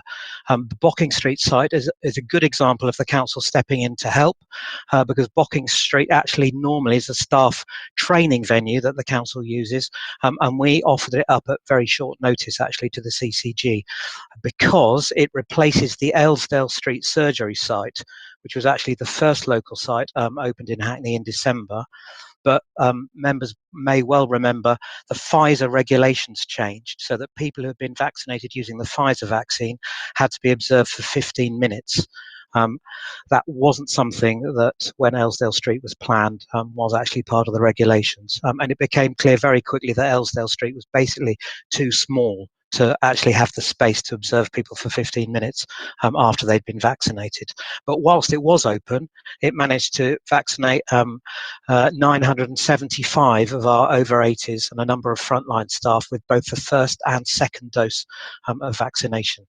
The system took the decision there not to delay the second dose because so many of our quite vulnerable over 80-year-olds who worked out how to get to Aylesdale Street were given an appointment to come back to Aylesdale Street within the next 3 weeks, and it seemed counterintuitive to actually cancel that. I think that was the right decision, by the way. Our second purpose-built local vaccination hub is in the north of the borough, the John Scott Health Centre, and that opened this Monday. The Mayor and I went on a visit last weekend, and both of us were blown away by the work that's gone on there. My congratulations. I'd like to formally record here to the CCG team, the GP Confed, for standing up a very impressive facility at very short notice. Once again, the council have been able to help. Our Borough Emergency Control Command Centre team have been providing all the material that is being used to do the best to mask the sound of the generators from local residents, including actually providing some coats for the generators, some sort of mufflers to go around them. We also have 2 community pharmacies in the borough. These will be at Clockwork on Mare Street and Bees Pharmacy, Rushmore Road in Clapton, and they will be giving vaccinations that can be obtained via bookings through the national portal.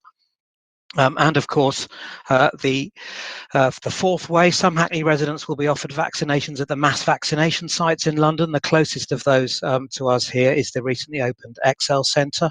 And the fifth and final way I mentioned, that's site visits to home. So we've already done site visits to care homes in Hackney in order to vaccinate residents and staff. And a significant number of our care home residents and also housebound patients who've been visited by GPs have been vaccinated since the beginning of January, and this is obviously ongoing. As I've touched on, Mr. Speaker, the council working very closely with the NHS, whether that be providing logistical support as at John Scott, a minute left. Accommodation as at Bocking Street, or dedicated communication support. Our engagement team actually are also doing very good work on gathering local insight into why particular groups may not be taking up the vaccine and how to encourage them to do so. And they've developed a toolkit to share with London partners. So an awful lot of work going on. The most important message for everyone to get out there about vaccination is don't call us, we'll call you, in terms of patients and their relationship with the NHS and their GPs. When it's the right time for people to receive their vaccination, they will receive an invitation to come forward. It might be via phone, it might be a letter, it might be from their GP just asking them to use the national booking system, so via email. But wait for your GP and the NHS to get in touch with you. That's the most important message. Thank you, Mr. Speaker. Thank you, Councillor Kennedy. Councillor Etty, do you have a supplementary question? You have a minute to do so if you have one. Thank you, Mr. Speaker. Thank you, Councillor Kennedy, for all the hard work. And I mean, just to ask, if we have any place of worship that might be willing to have their space to use, who might be willing to put up their space for vaccination center, will that be, in terms of access to that, will that be okay? That is very kind of you to ask and offer, Councillor Etty, but at the moment, the Mayor and I specifically put this question actually to the CCG at the weekend of, do you need any more space? And at the moment, the answer is no, they're not asking further venues to come forward. Extra capacity that comes into the system, they hope, will start to be used to vaccinate people via the GPs in much the same way as you would for the flu vaccination, for example. So at the moment, no, the call isn't going out for further venues. Thank you, Councillor Kennedy. Thank you, Councillor Kennedy. Councillor Porter, please ask your question. Thank you, Mr. Speaker, as set out. Councillor Fajana Thomas, will you please respond? You have up to and not exceeding 5 minutes. Thank you. Thank you, Mr. Speaker.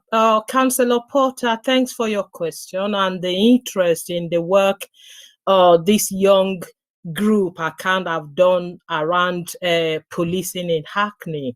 As you be aware, majority of ACAN's group recommendation focuses on trust, confidence, and transparency.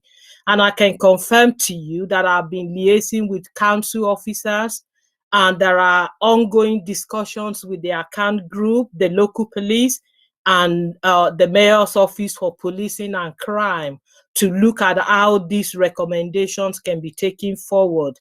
The focus of discussion has been on how we can more effectively hold the police to account and support young people.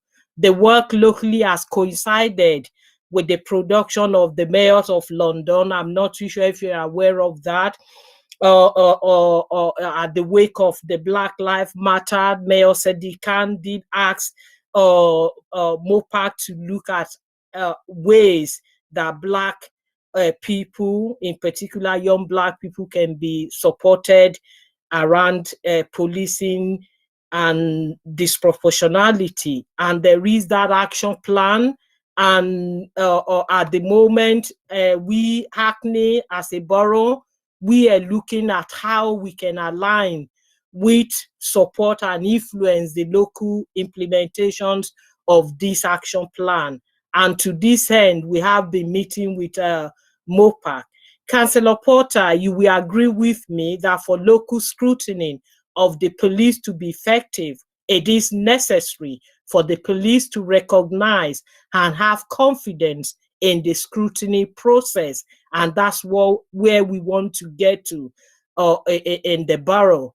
This can be achieved through building on and shaping the requirements set out in the MOPAC action plan and as recommended by the IOPC report of late 2020, so that the process will work for Hackney and its communities. It is also necessary that accountability structures have the confidence of the community and are seen to be effective and robustly scrutinizing police activities. The council is seeking to play a key role in developing these structures and processes so that those holding the police to account are truly representatives of Hackney diverse communities, and particularly those most impacted by measures such as stop and search.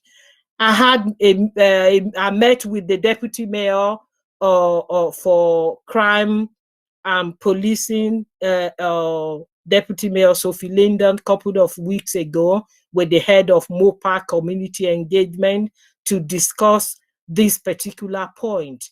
And in moving forward, it will also be key to ensure that accountability groups have access to appropriate data. We are talking about disproportionality in the use of handcuffs, in the use of force. or in as sometimes when there are police misconduct or incident happens, lack of body-worn video. So we are looking into all of this. And if trust and confidence are to improve, it will be critical for there to be transparency on the outcome of any cases of potential police misconduct, as you will agree with me that we have a minute left. Any situation where the police has been police misconduct and there have been lack of actions from the investigation. The council, we are positioning ourselves to play a role in this work, and we are putting ourselves forward as a pilot borough when it comes to the implementation of the mayor's action plan. And alongside the council, we are looking into delivering exploratory half-a-day policing for senior officers in the BCU. In fact, the training was meant to be this week, but given the worsening COVID situation and the need to hold this kind of session face-to-face, we've deferred this. Thank you. Time up now. Thank you. I hope this covers your question. Thanks very much. Thank you. Councillor Porter, do you have a supplementary question? I don't have a supplementary, Mr. Speaker. I'd just like to thank Councillor Pajana Thomas for her work, and I certainly agree with the scrutiny process as she outlined, and I look forward to the next report on this very crucial work. Thank you, Councillor. Thank you, Councillor Porter. Yeah, Councillor Chapman, please ask your question. Thank you, Mr. Speaker. As set out. Mayor Glanville, will you please respond? You have up to not exceeding 5 minutes. Thank you. Thank you, Mr. Speaker, and thank you to Councillor Chapman for the question. I'd first like to start by really congratulating all of the work of the Homerton councillors on this issue, but also them as custodians of social housing affordability and place in our town centre. And obviously, Councillor Nicholson as Cabinet Member for regeneration amongst his portfolio, but also inclusive economy has been a critical part of this work. And I know that Councillor Lynch also ensures that she represents her community in Homerton to the fullest around these issues. I think Councillor Chapman is absolutely right to ask this question and highlight the challenge of delivering genuinely affordable housing at the Tesco site in Hackney Central. And I'd just like to sort of take us back to why this issue is even possible to be debated, and that is because the council under my leadership back in 2016-17 decided it would intervene and secure for the public sector this plot of land in our town centre. That would avoid some of the challenges of the past in terms of some of the developments I'm very pleased that our planning committee rejected, but it also stopped it being sold to the highest bidder. And it was really apparent that Tesco, as part of their strategy at the time, wanted to offload this site. Intervening isn't easy, and we couldn't just do it in terms of not recognising the challenge of making this investment into the site. So we've always been clear that it is a public investment, but it's a public investment that has to see a return both in social value, but also the return of the investment that we're making. And at that time, we had to put some framework around that agreement. And what we did was a floor on the numbers of affordable homes that we delivered, the amount of affordable workspace, making sure that that much loved supermarket was delivered. And that came very strongly out of the Morning Lane People Space consultation and engagement exercise, and was really critical to their report. And I think, sometimes we can overlook the value of our supermarkets, but actually, while we do value our independent and diverse town centres, Tesco is much loved. We wouldn't have been able to do any of this, though, if we just lost the site to the private market. So we were able to set those red lines really clearly. And I've really valued the contribution that the Morning Lane People Space campaign have made to that broader debate. I attended a very well attended, probably one of the last public meetings I attended back in February, and I took part in the online discussion around the outcome of that public consultation. And as I said, Tesco was the #1 issue. And I want to reiterate that one of the reasons for intervening was securing Tesco on the site. The shape of that store, the size of that store, the amount of parking are all still to be discussed. The sort of baseline for that, though, in the agreement was set by Tesco themselves. So if we want to reopen that, that will be a conversation that needs to involve Tesco. And I know that the campaign want to be a part of that as well. I know you as ward councillors see an absolutely critical role in that. It's really, really important as well that we recognise some of the changes in the nature of our high street and our town centres, though, since we signed this agreement. We've seen Brexit drive up development costs.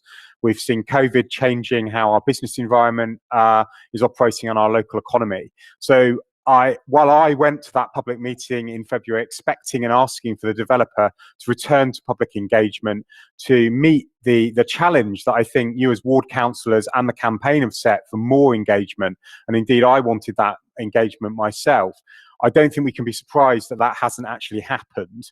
But there's no sort of secret process happening, no deals happening in the background. What we set out in the options agreement is very clearly that the developer needs to come back with a planning application, and both the planning authority and us as freeholder will want further public consultation engagement before it moves to a full planning application. And that is the process and the period that we're waiting in now. And I think what we've got, thank you, Mr. Speaker. What we've got in the report is a really clear set of asks and challenges from our residents. They're not the only voices, and I think it's really important going forward as we continue the Hackney Central conversation that we broaden that debate and we make sure more people are involved. And obviously there'll be a full role for the campaign, and I welcome them keeping me updated on the progress of their work and research as they have done this week.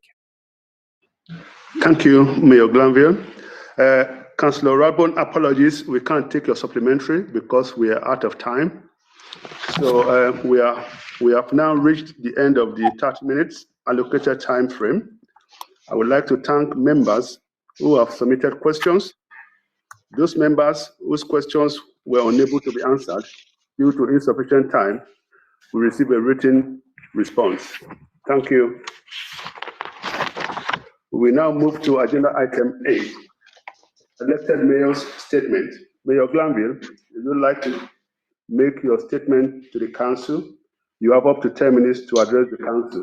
Thank you. Thank you, Mr. Speaker. And obviously it's disappointing when both members of the public questions and colleagues on the council don't see their questions answered. And I hope that the written responses will obviously be read into the minutes of the next meeting. I think it's really important that that happens, and that record of transparency in the administration that we're all a part of is there. But obviously there was a lot of public interest this evening, and that has delayed things somewhat.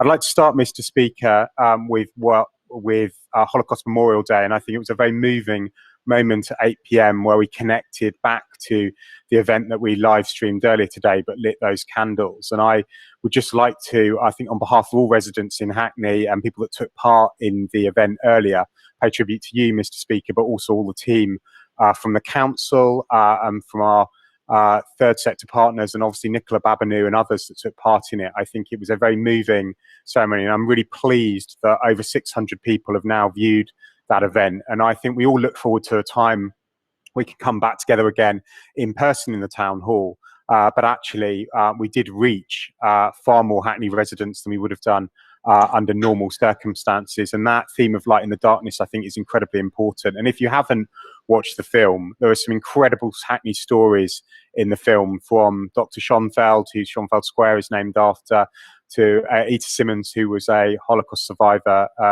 herself, to Rabbi Gluck's own parents and their story. And also, I really welcome the contributions that our MP Meg Hillier and Lieutenant Colonel Morris made. The final part of that event is always shaped by our recommitment to remembering Holocaust Memorial Day. And the students from Erswick School, Ivor Millman, Ita Simmons again, Councillor Odds, Councillor Jana Thomas, and the speaker joined me in that part of the ceremony. And I restate that statement that I've posted online, that we will continue to encourage Holocaust Memorial Day remembrance by holding that annual day, and we condemn the evils of prejudice, discrimination, racism, and value that free, tolerant and democratic society. And perhaps people haven't seen the earlier part of my speech, where I said, and I think it's timely given all the things that are happening in the world, that genocide never just happens. There is always a set of circumstances which are created to build a climate in which atrocities can take place. And I think what we've done this evening is firmly said in Hackney that we recognise the lessons from the past, and we need to create that safer and better future for those that we're bearing witness to, those who endured the Holocaust, but ensuring that never happens again, and we continue to tackle hate in our communities. Clearly, Mr. Speaker, a huge amount has happened since we last met in October, and unlike most of your civic engagements, not all of it has been positive. But I would like to pay tribute to all those in the borough, in the public sector, in our businesses, volunteering, that kept our community going through the Christmas period and New Year, and those services that were so vitally important in our COVID response. And I take us back to our festive food fund and just thank all of the Hackney residents that donated to our festive food fund. It was what had underpinned a lot of our humanitarian response and that work that Deputy Mayor Bramble talked about in terms of food poverty in our schools. But I know that Councillor Kennedy would have addressed if the second question from the public had been tabled. And we're continuing through our community partnership network to ensure that that response for all of those that need help, whether they're self-isolating or shielding or facing financial difficulty, that support is there out in the community. And critical to that has always been the mutual aid groups and the volunteers through Volunteer Centre Hackney. Over 1,000 deployed since the start of the pandemic, and obviously our Here to Help phone line. And I just pay tribute to all of those involved in that effort. And we've clearly stated, whether you're a young person in our schools or in the broader community, no one should go hungry in Hackney. Yesterday, Mr. Speaker, we reached the grim milestone of 100,000 deaths as a result of coronavirus across the UK. That was 12,000 in London and sadly 355 in Hackney based on yesterday's figures. 65 of those were lost since the start of this year. It's worth recalling that soon after we last met, that death toll only stood at 50,000 in November. Mr. Speaker, that number doubled in just 76 days. And we've lost countless members of our community during the first wave of the pandemic. And I'm recalling, amongst others, Rabbi Pinter, Elsie Chaplin, and of Jermaine Wright. That seems so long ago, but actually those memories are still fresh, I think, for many of us. And each one of them remains that tragedy, and each one of them is a family friend, colleague who's been missed. And it is inevitable as we moved into this second wave of the pandemic and that loss, that we lost further notable Hackney residents, and I highlighted some of them at Cabinet on Monday evening. I'm not going to go over the statements I made, but they're incredibly important residents that have been part of my time in the borough. Alice Burke, but also the imams at the Azize Mosque and the chair of the Medina Mosque, and not from COVID, but I also highlight the loss of Simin from the Refugee Women's Association and HCVS. She was a huge figure in our voluntary sector, standing up for equality and women, and often those most marginalised groups. And I thank all of those that have donated to the Women's Refugee Association, but also through Hackney Giving more broadly. Mr. Speaker, turning to the events of the weekend, and obviously there were shameful scenes across the borough, and I think we all reflect on those, and they don't represent our communities and they don't represent the COVID response that we've been talking about. And they've, I think, hurt communities, stoked up fear, undermined that heroic work of the NHS and council staff and volunteers. And I think they're absolutely disgraceful, but we have to rebuild in the backdrop of those terrible events, the risks that people took of themselves, and I think really call out those that organised those three events, the wedding, the wake and the rave. All of them were unacceptable, and all of them came from different communities, but I also think they came from marginalised communities often, and we have to reflect on the impact and not see stigma attached to those communities that is unwarranted. I really commend, though, the work of the police in their response. I think it's been sensitive, I think it's been robust, and I think it's been really committed. And I know many people in the borough, from the communities themselves and more broadly, really thank them from their work. I've made a public statement about most of those incidents. I've also taken the step today to write to Stamford Hill residents, making clear that we recognised their degree of vulnerability that they feel, but also that it's really important to take action when events like this take place, and continuing the information that we've provided to the community throughout the pandemic. I think what all of this, though, leaves us frustrated is we, as we have done throughout, have had to deal with the consequences of government failure. And that's what was represented yesterday in those awful figures. And I think the government has said that they did everything that they could. And I think we've heard in so many ways, whether it's on schools, on testing, on economic support that they simply haven't. And I spent a huge amount of time on the cusp of the new year, Mr. Speaker, with Deputy Mayor Bramble, council officers, trade unionists, parents and teachers, as well as heads, trying to keep schools closed as those rates soared. And we were told essentially no, schools would reopen, and that came swiftly after legal action had been threatened on Islington and Greenwich. And I just think so many in our public sector, in our communities, and people in our public health teams knew that action needed to be taken, and we were undermined by government and had to fight our corner as we have throughout this crisis. And they just failed to show the leadership. And I really hope they've learned the lesson in this third lockdown, not to do that again, not to overpromise and not to under-deliver.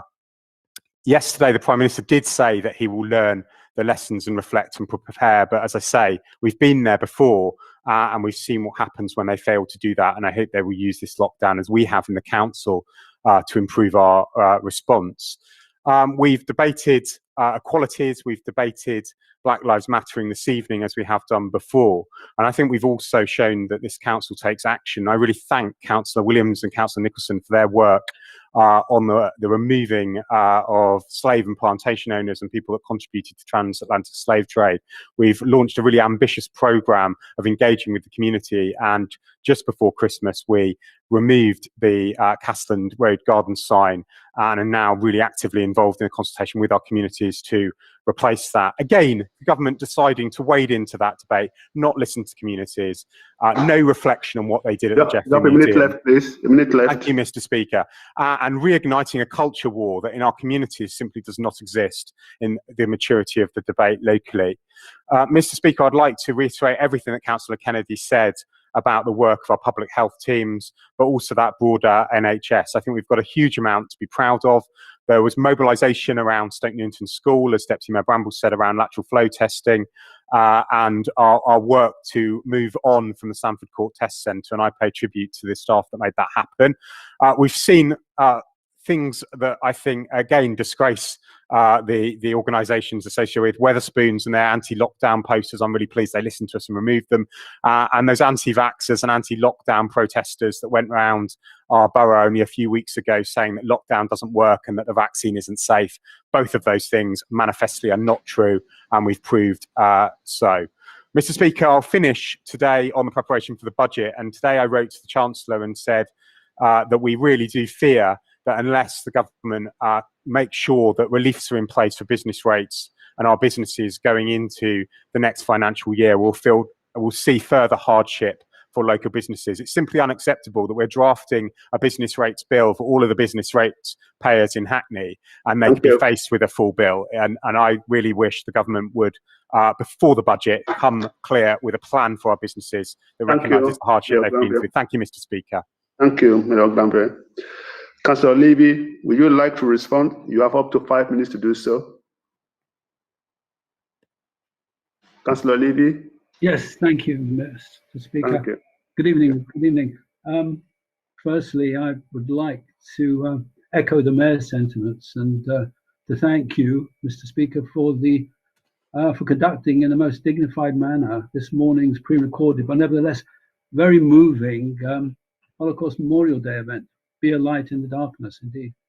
And I feel certain that members will wish to join me in thanking the organizer, Nicola Babineau, and all who took part under challenging circumstances and who succeeded in weaving different, but nonetheless, inspiring contributions into one seamless narrative of one of the darkest pages of human history, where so much of the very worst of humanity was seen. I can't remember the last time I hadn't taken part in this important event in the Council's calendar, but very regrettably, COVID restrictions prevented my participation. Mr. Speaker, Holocaust Memorial Day commemorates man's inhumanity to man, and we must be constantly vigilant to denounce and combat racism whenever it raises its ugly head. And I'm pleased that this Council is in the forefront of the fight against racism and homophobia in all its forms. Mr. Speaker, one of the blessings of living in a great liberal democracy is that it recognizes, respects, and makes space for difference. What flows from this are guiding principles of both central and local government to enact law and introduce policy that protects and improves the quality of life for its citizens. With this in mind, I would ask the Mayor to note the recent landmark ruling in the High Court that the Mayor of London and TfL acted unlawfully in their treatment of licensed taxis in the street space for London plan. In the court's judgment, the Mayor and the TfL failed to have proper regard to the public sector equality duties under the Equalities Act. The judge noted that this failure could have severe consequences and that the needs of people with protected characteristics, including the elderly and disabled, were not considered before the plan was announced. The court also highlighted the inadequacy of the equalities impact assessment, and finding that it read as if its purpose was to justify the decision already made. I'm afraid, Mr. Speaker, one could easily draw an analogy here with an introduction of lower traffic neighbourhoods in Hackney, and equally apply the court's comments as to the inadequacy of the equalities impact assessment published here, and our concerns that the council has failed to sufficiently consider needs of people with protected characteristics, including the elderly and disabled, that are safeguarded under the terms of the Equalities Act. Now that the Mayor has taken on the transport portfolio, I sense adoption of a more conciliatory approach than hitherto, and recognition that the introduction of LTNs as a one-size-fits-all policy isn't necessarily appropriate amongst Hackney's diverse communities. And I welcome the initiative by community groups and the Mayor to maintain their dialogue and to seek an acceptable way forward. Mr. Speaker, this is all taking place against the backdrop of the devastating effects of COVID-19 pandemic. I want to take the opportunity of congratulating the government for rolling out a vaccination program that has thus far delivered in excess of 7.3 million doses of the vaccine. That is more than France, Germany, Spain, and Italy combined, and they have more than they have delivered. And I hope it won't be too long, Mr. Speaker, before the whole population is inoculated. Mr. Speaker, I spoke earlier about the very worst of humanity, but thankfully I can express my admiration here in Hackney for the very best of humanity. And I want to applaud all our key workers and members of staff while maintaining essential support and frontline services across all council departments under the most challenging of circumstances. If I may, Mr. Speaker, I would like to single out for mention our registrars as a special group of unsung heroes. The terrible effects of COVID-19 is very sadly all too evident. And I do want to take this opportunity to offer my sincerest condolences. You have a minute left. To all bereaved families in Hackney. It was brought home to me in stark terms after I was told by the registrar service that every spare member of staff is registering deaths, some even 7 days a week. And quite remarkably, they're still carrying out face-to-face birth registrations and citizenship ceremonies. The emotional hardship registrars face was highlighted anecdotally by a member of the team who related how a lady had told her of her experience of her last video call with her father, in which she heartbreakingly watched him take his last breath, and the tragedy of couples who have died within days or even minutes of each other. I was therefore pleased to learn that our registrars are being supported by parking services who once more have extended parking exemptions for a team of 14, only one of whom actually lives in Hackney. I asked the Mayor to join me in supporting permanent parking exemptions for these key workers because of the crucial work they are involved with, and considering the number of face-to-face appointments to ensure their working environment is as secure as possible. Thank you, Mr. Speaker. Thank you, Councillor Levy. Mayor Glanville, would you like to exercise your right to reply? You have up to 5 minutes to do so.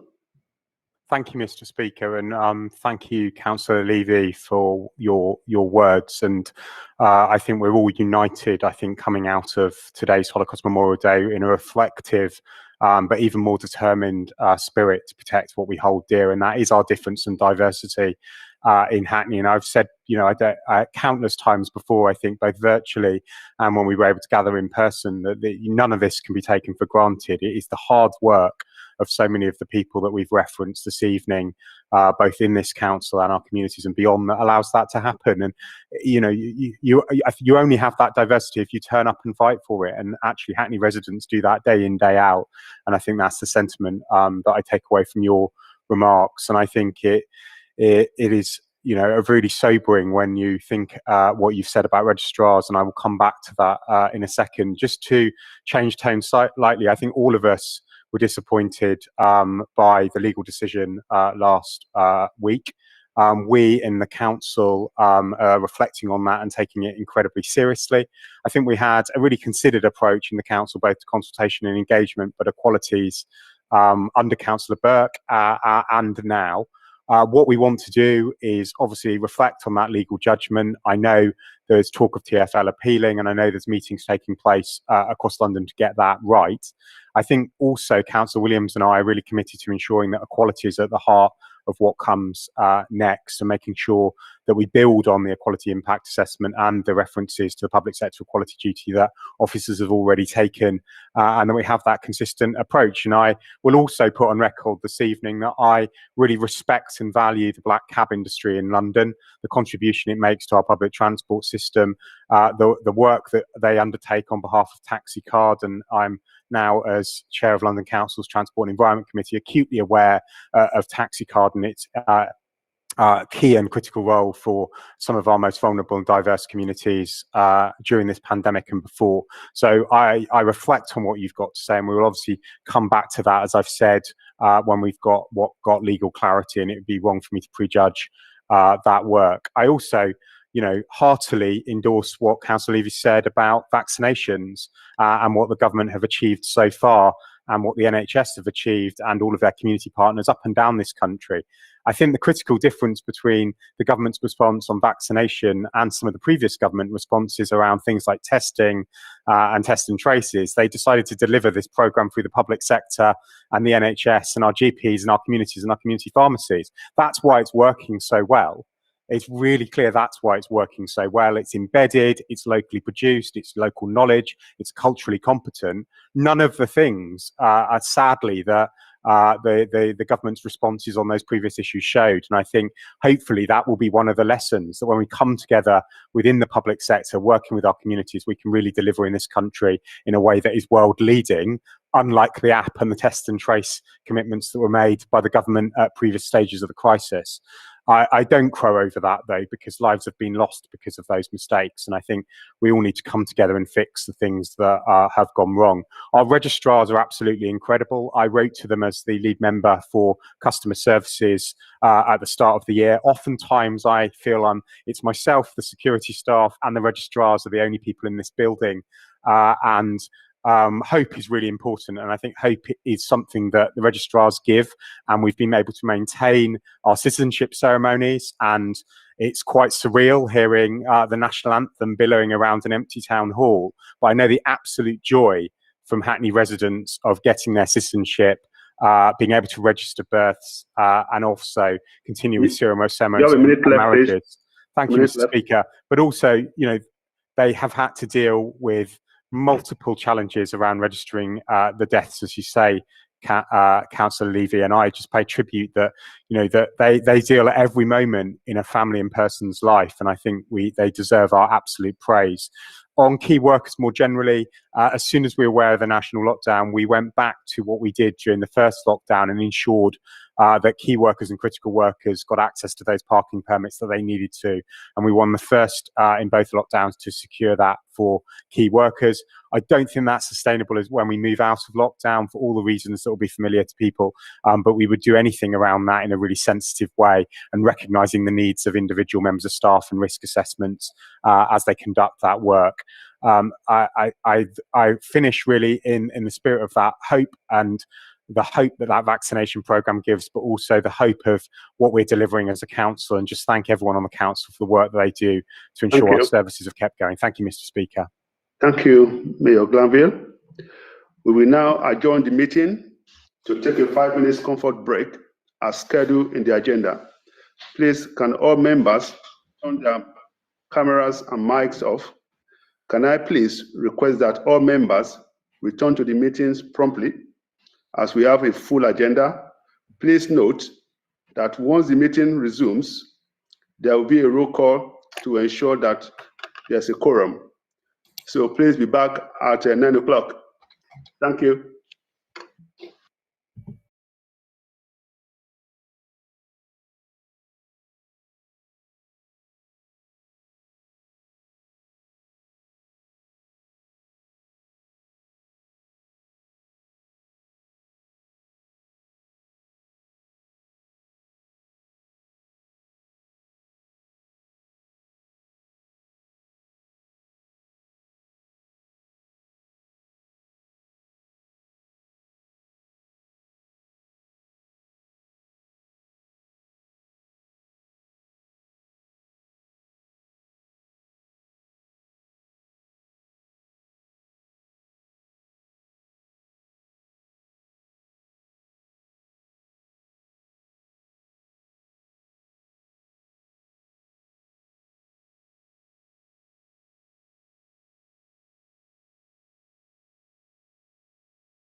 Councillors, just before we resume the meeting, we'll have a quick roll call of the first 20 names just to check we're correct, and then we'll begin the live stream again.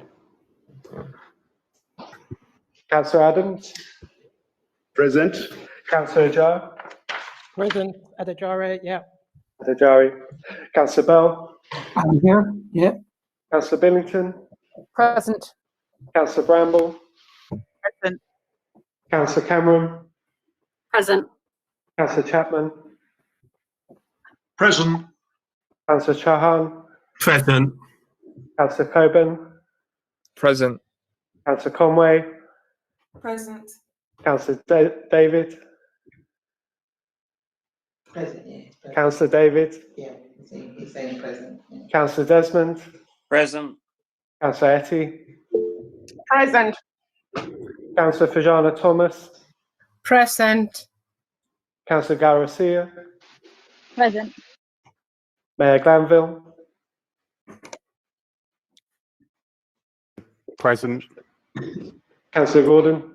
Present.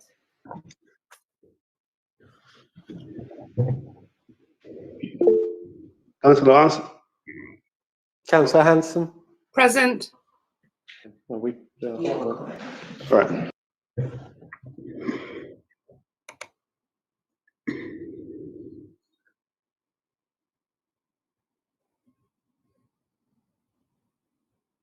We can't hear you, Andrew. Sorry. Thank you. We will now move to agenda item 9, calculation of 2021-2022 council tax base local business rate. Members are requested to know the reasons for the late publication of this report as set out in the agenda pack. I would like to invite Deputy Mayor Renningson to introduce the report. You have up to 5 minutes to do so. Members will then have the opportunity to debate this, which will be about 10 minutes for the debate, after which there will be a recorded vote. Deputy Mayor Renningson, please can you introduce the report, please? Thank you, Mr. Speaker, and I'll aim to come in well under that 5-minute limit. So this is the Council's annual tax base report. So the paper sets out the Council's forecast council tax rate collection for the coming year, and the amount of business rates likewise expected to be collected. We use the same formula each year, so I won't repeat it now. However, I'm sure that members can understand that this was a particularly challenging time for officers to forecast a collection rate for the coming year. And I'd like to thank officers for the amount of work that has gone into this, and how well they've responded to a rapidly changing wider environment, and the effort that's gone into producing as accurate a forecast as possible for Hackney Council. So based on our previous council tax collection rate levels, which had reached over 95%, and our forecast council tax collection level for the current financial year, which is currently 92%, we're forecasting a council tax collection rate of 94% for the 21-22 financial year. And as I'm sure you can appreciate, that's trying to anticipate the ongoing economic impact of coronavirus, but also anticipating that we might start to approach some return to the more normal world in the course of the next year. But this is obviously just a forecast. Turning to business rates, we report this slightly differently as a forecast sum rather than percentage. And we are currently forecasting business rates to the sum of just over 91 million for, just picking my notes, 91 million for 2021-22. It's worth saying that we are required to produce this forecast and we continue to push the government on the need for further support for struggling businesses, as colleagues have touched on, in the coming financial year. Appreciating tonight's sizable agenda, I'll leave my remarks there, and I'm happy to take questions if members have any. Thank you, Deputy Mayor Renningson. Do members wish to debate the report? We have 10 minutes to do so if you want to debate. Please indicate by putting up your hands. Councillor Odds? Yeah, I've got Councillor Odds. Any other person? Okay, Councillor Nicholson. Councillor Mackenzie? Yeah. Councillor Mackenzie. No, Councillor McKenzie. Okay, Councillor Odds, please, can you ask your question? 2 minutes to do so. Thank you, Mr. Speaker.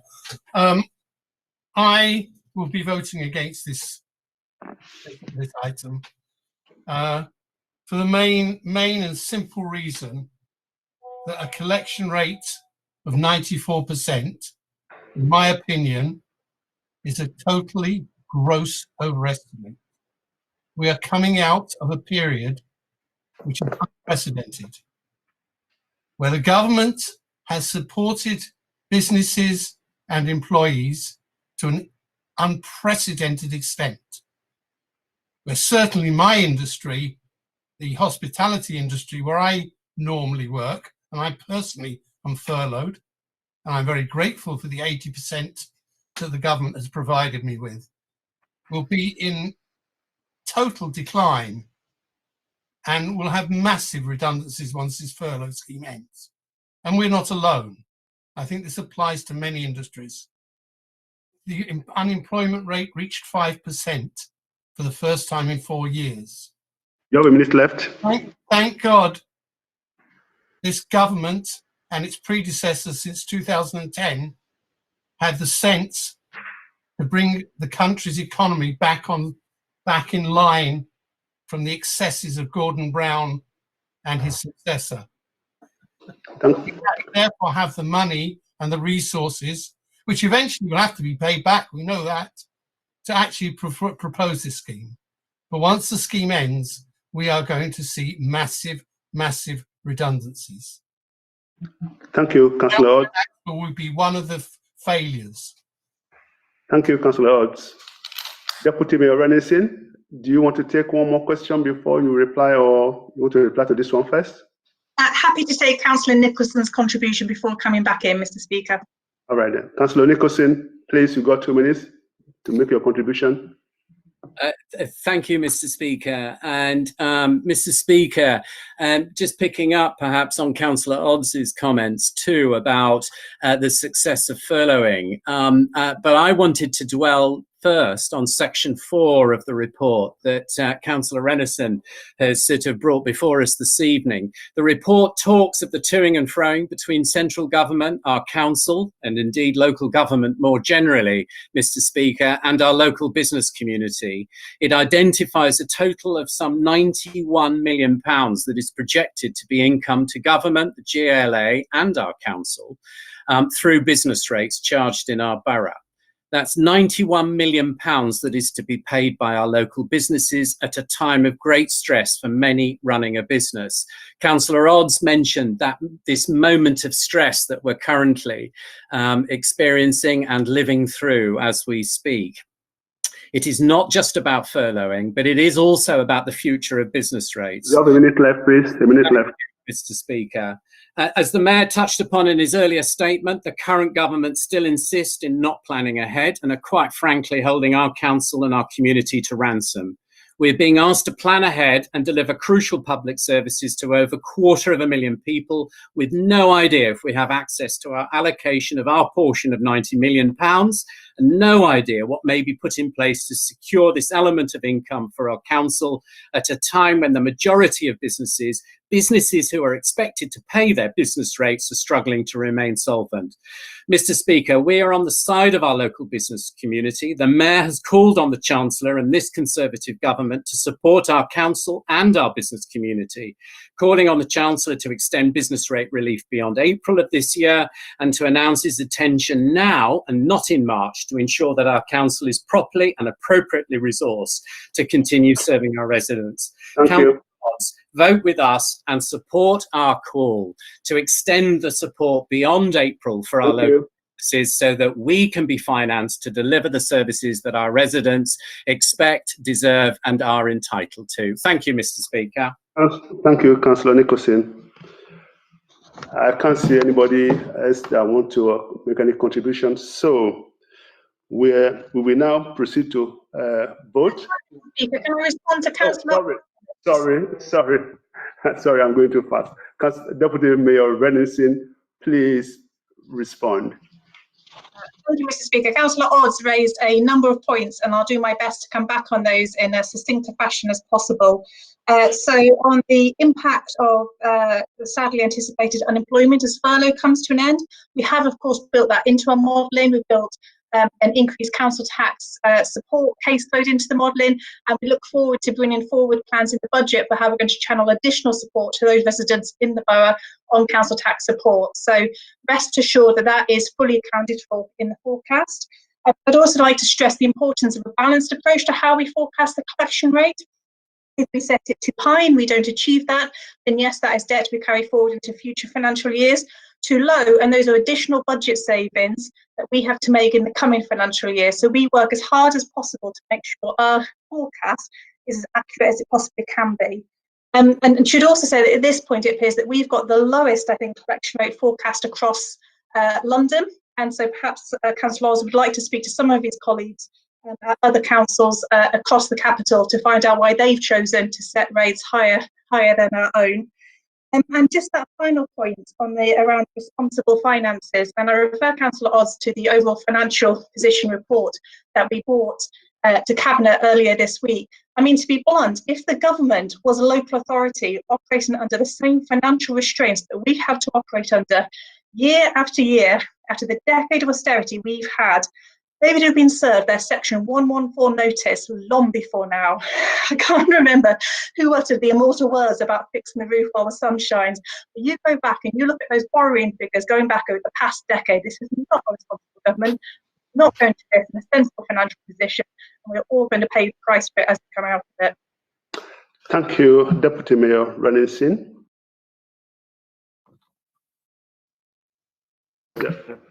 Before we proceed to vote, the council is referred to paragraph 8.5 of the report and reminded that the calculation of the council tax base is covered by Section 106 of Local Government Finance Act 1992. This provides that if a member owes 2 or more months arrears of council tax, they are obliged to disclose this fact to the meeting and not vote on the matter. Failure to comply is a criminal offence punishable by a fine.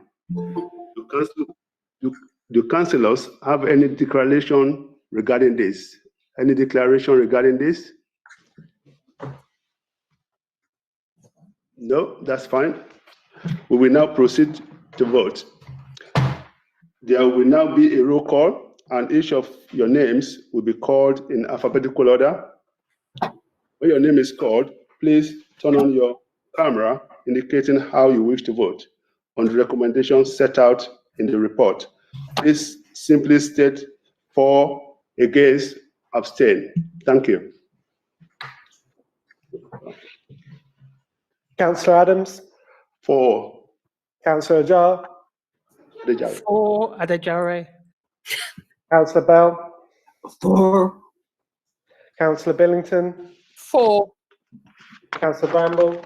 For. Councillor Cameron. For. Councillor Chapman. For. Councillor Charon. For.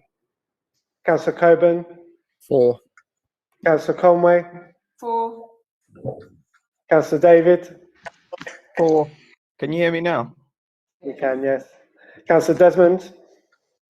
For. Councillor Etty. For. Councillor Fajana Thomas. For. Councillor Garcia. For. Mayor Glanville. For. Councillor Gordon. For. Councillor Hanson. For. Councillor Hayhurst. For. Councillor Joseph. Councillor Joseph. Councillor Kennedy. For. For. Councillor Levy. Against. Councillor Lynch. For. Councillor Maxwell. For. Councillor Mackenzie. For. Councillor McMahon. For. Councillor Momir. For. Councillor Nicholson. For. Councillor Odds. Against. Councillor Odds-Carney. Councillor Olsen. Councillor Olsen. Councillor Papier. Councillor Papier. Councillor Patrick. For. Councillor Palace. For. Councillor Peters. For. Councillor Poulier. For. Councillor Potter. For. Councillor Race. For. Councillor Rathbone. For. Councillor Renison. For. Councillor Selman. Councillor Selman. She's on maternity. Maternity leave. Maternity, last person. Councillor Sharman. For. Councillor Smith. For. Councillor Snell. For. Councillor Spence. For. Councillor Steinberger. Councillor Steinberger. Councillor Stocks. For. Councillor Webb. For. Councillor Williams. For. Councillor Woodley. For. Councillor Rout. Thank you. Thank you. Please, if you are not speaking, turn off your mic. I would like now to move to agenda item 10, Children and Families Services 2019-2020 full year report.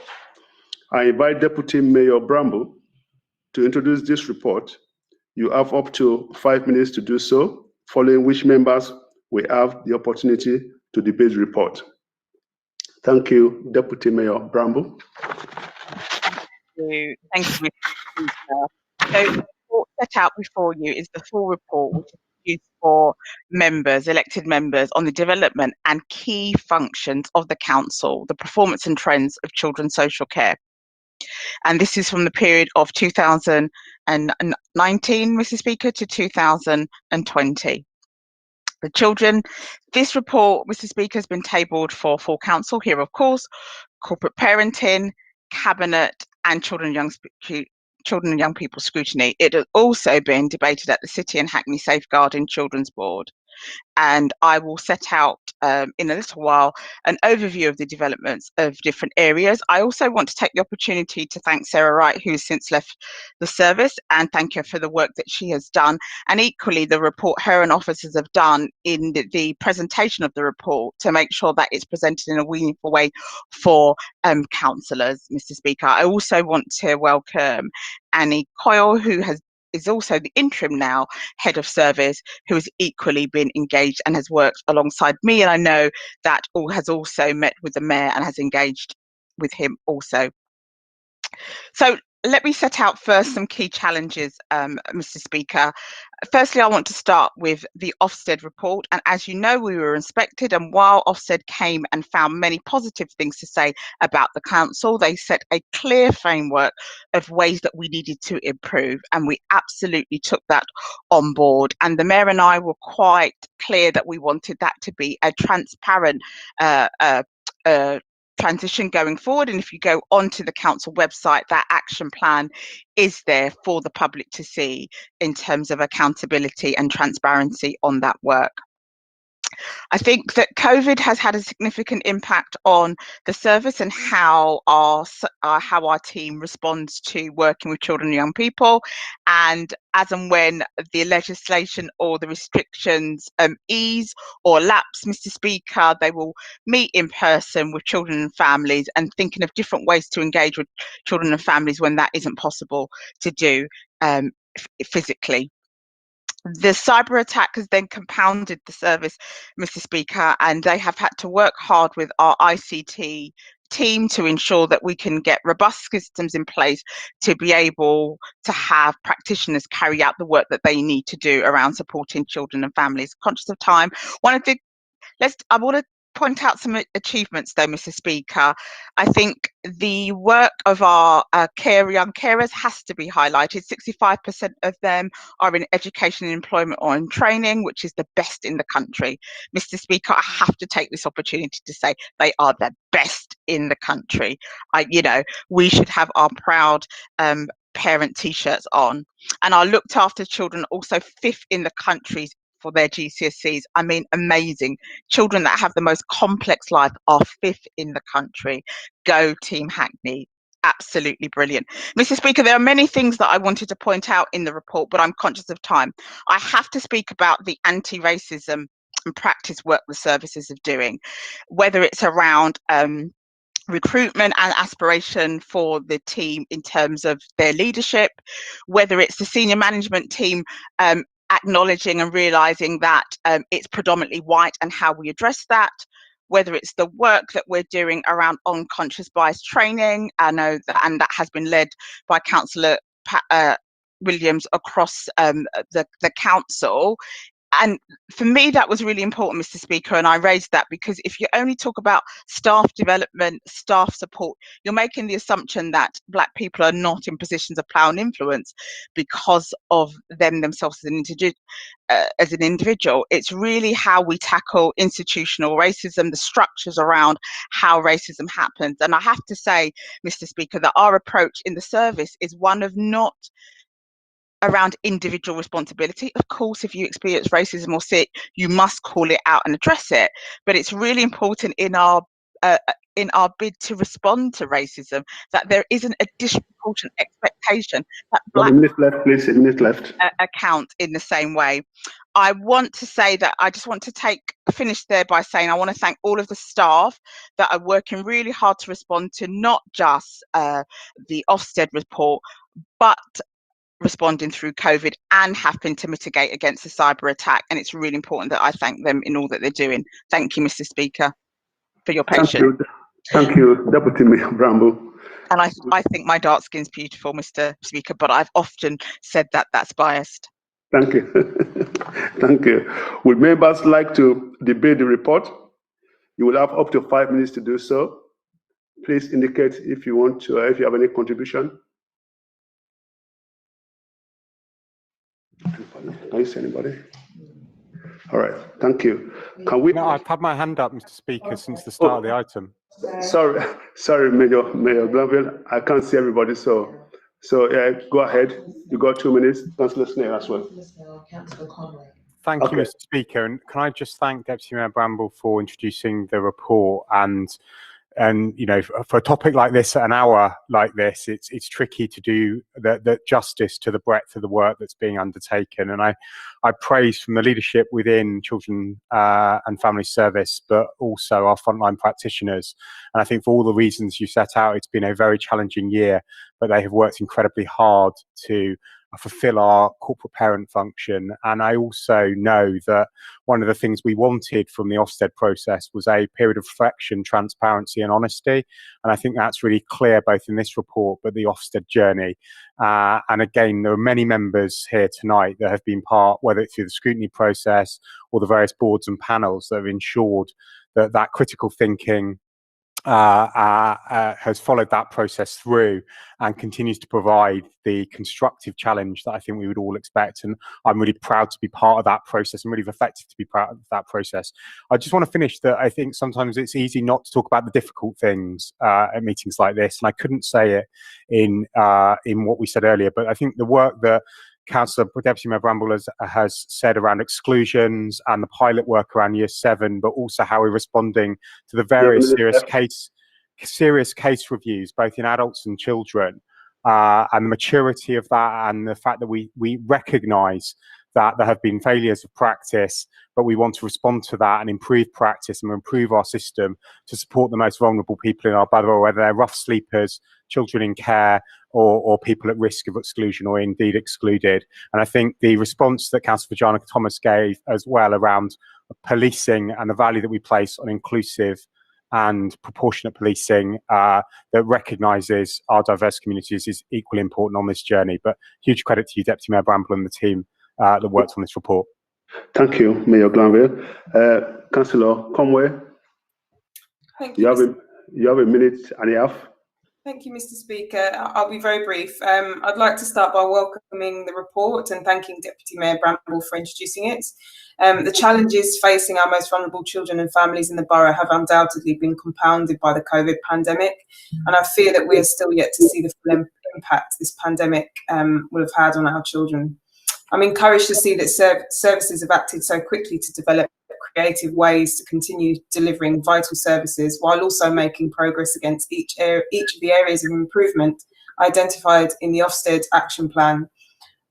It's also reassuring to see that even in these challenging times of inadequate national funding and COVID restrictions, we still continue to identify areas for improvement, seen, for example, in the development of the anti-racist practice action plan last summer.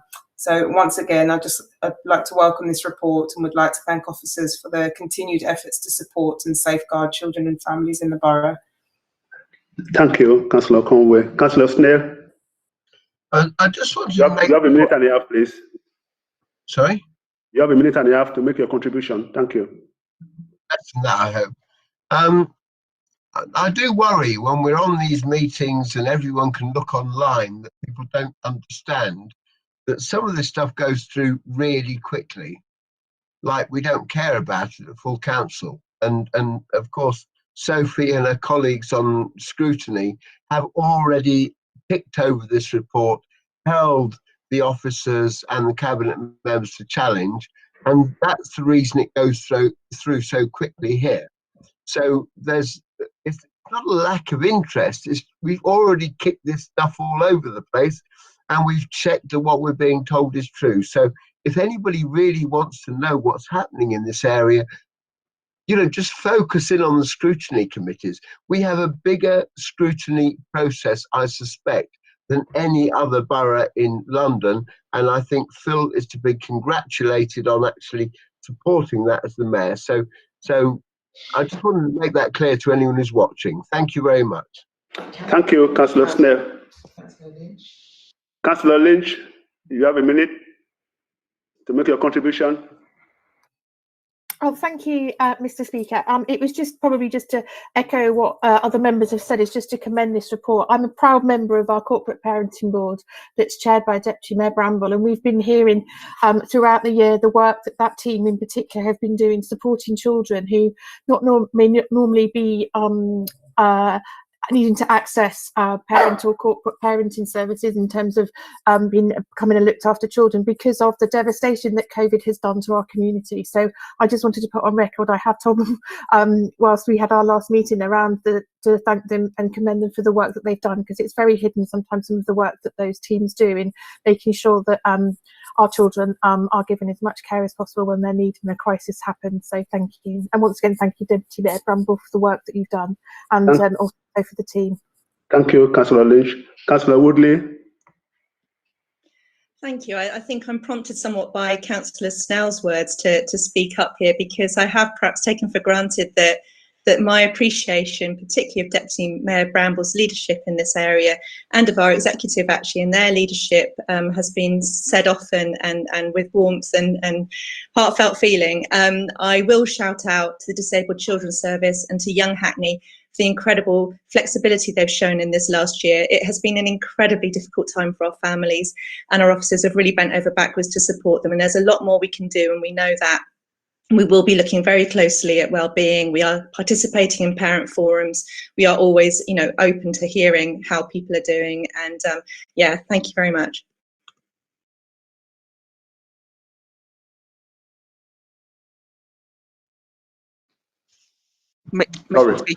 Sorry. Can we agree to note the contents of the report? Noted. Agreed. Noted. Thank you. Noted. Okay. Thank you. Do you not want me to respond to any of the comments, or are we out of time? We are out of time, sorry. If you don't mind, sorry. So moving on to agenda item 11, annual pay policy statement. I invite Councillor Williams, Cabinet Member for Employment, Skills and Human Resources, to introduce this report. You have up to 5 minutes to do so, follow which members we have the opportunity to debate the report. Councillor Williams. Thank you, Mr. Speaker. I'm going to try and make this as quick as possible. I know that members have been here for a long time, so I'll get through it quite quickly. Hackney Council publishes annually details of its pay policy as set out in the Localism Act 2011. There are no substantive changes to the 2020-21 pay policy statement. The policy in front of you covers everything from officers' pay, remuneration for chief officers to redundancy, the relationship between chief officer pay and remuneration to workforce pay and remuneration. It sets out the appointment of chief officers and their remuneration, which is set by the Joint Negotiating Committee of Chief Officers for Local Authorities, pay for employees who are not chief officers, and procedures for establishing an appointment subcommittee to approve the appointments of group directors. And of course, before Christmas, we did exactly that when we appointed the group director for neighbourhood and housing, as well as adult health and integration. The paper also contains some information on staff benefits. Mr. Speaker, we do have a generous package of staff benefits in the council, which includes low-cost loans, travel schemes, food and drink offers, local discounts to a number of venues and as well as classes. A Vectus card, which offers access to savings and deals on a wide range of lifestyle spending, gym membership and cycle to work scheme. Throughout the public health crisis, Mr. Speaker, HR policies have been updated on a rolling basis to reflect government guidance, and the pace of change has meant that policy changes are not approved by Hackney Council's were not approved by the corporate committee as you would normally expect. However, the changes have been noted in the July 2020 committee meeting, and the coronavirus FAQs, including working from home policies, can be found on the council intranet.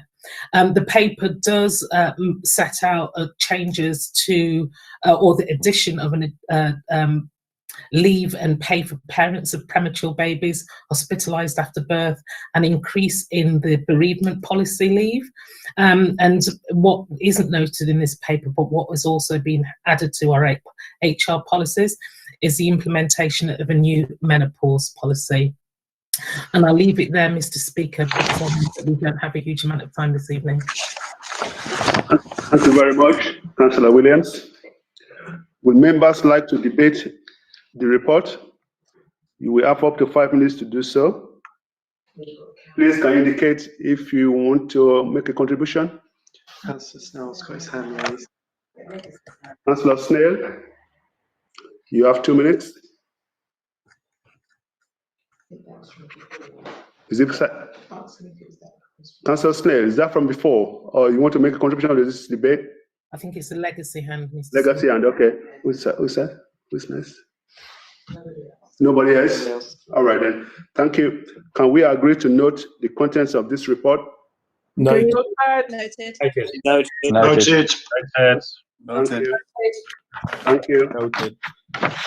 We now, Noted. Thank you. We now move to agenda item 12, Gender and Ethnicity Pay Gap Report. I invite Councillor Williams to introduce this report. You have up to 5 minutes to do so, following which members we have the opportunity to debate the report. Councillor Williams.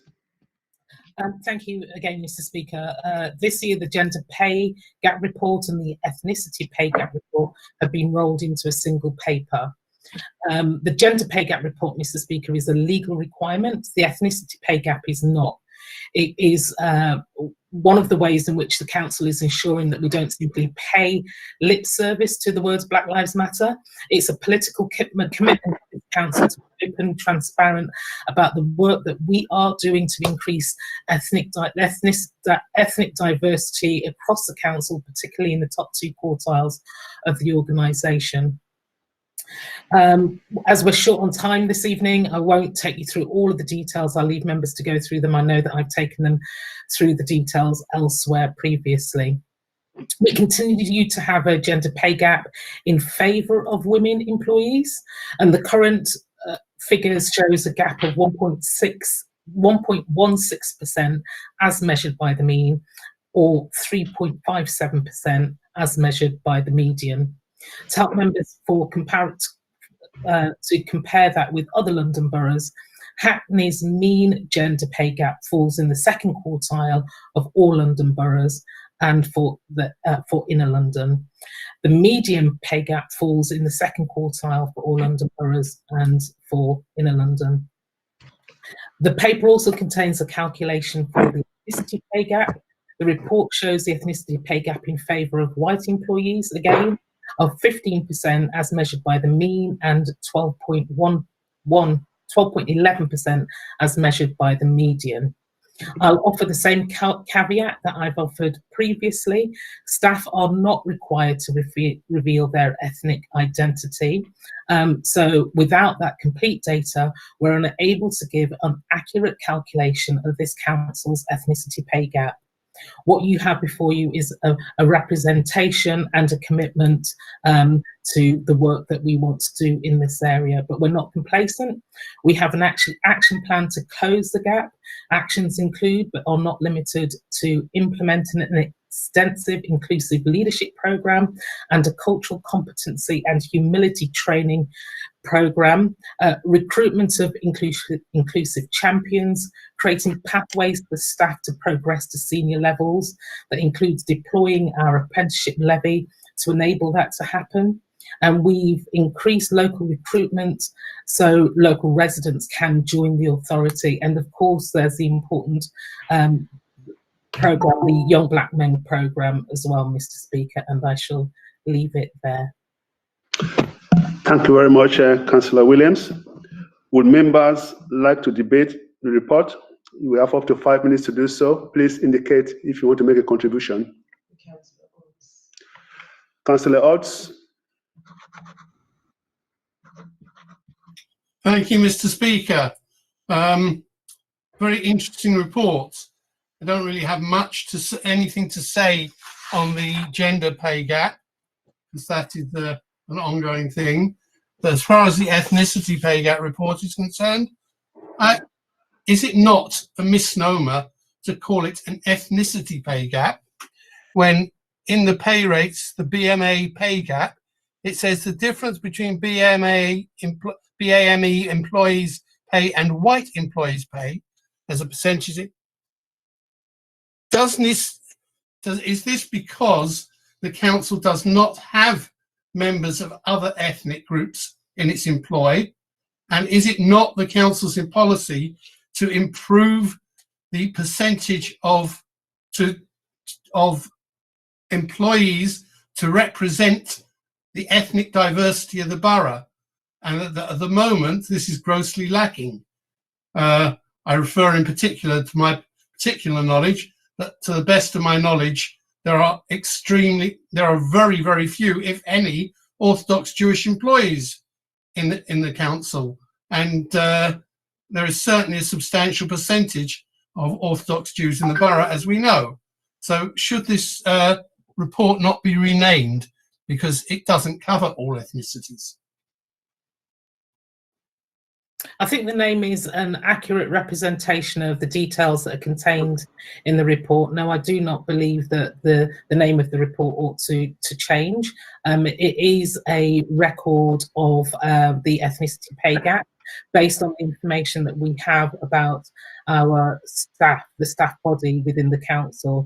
I know that you're aware of the work that senior officers have already done to engage with the Orthodox Jewish community in terms of working within the council, and you and I are well aware of the barriers that exist to that, and that's not for want of the council reaching out to the Orthodox Jewish community and doing all we can to support them into employment within the council.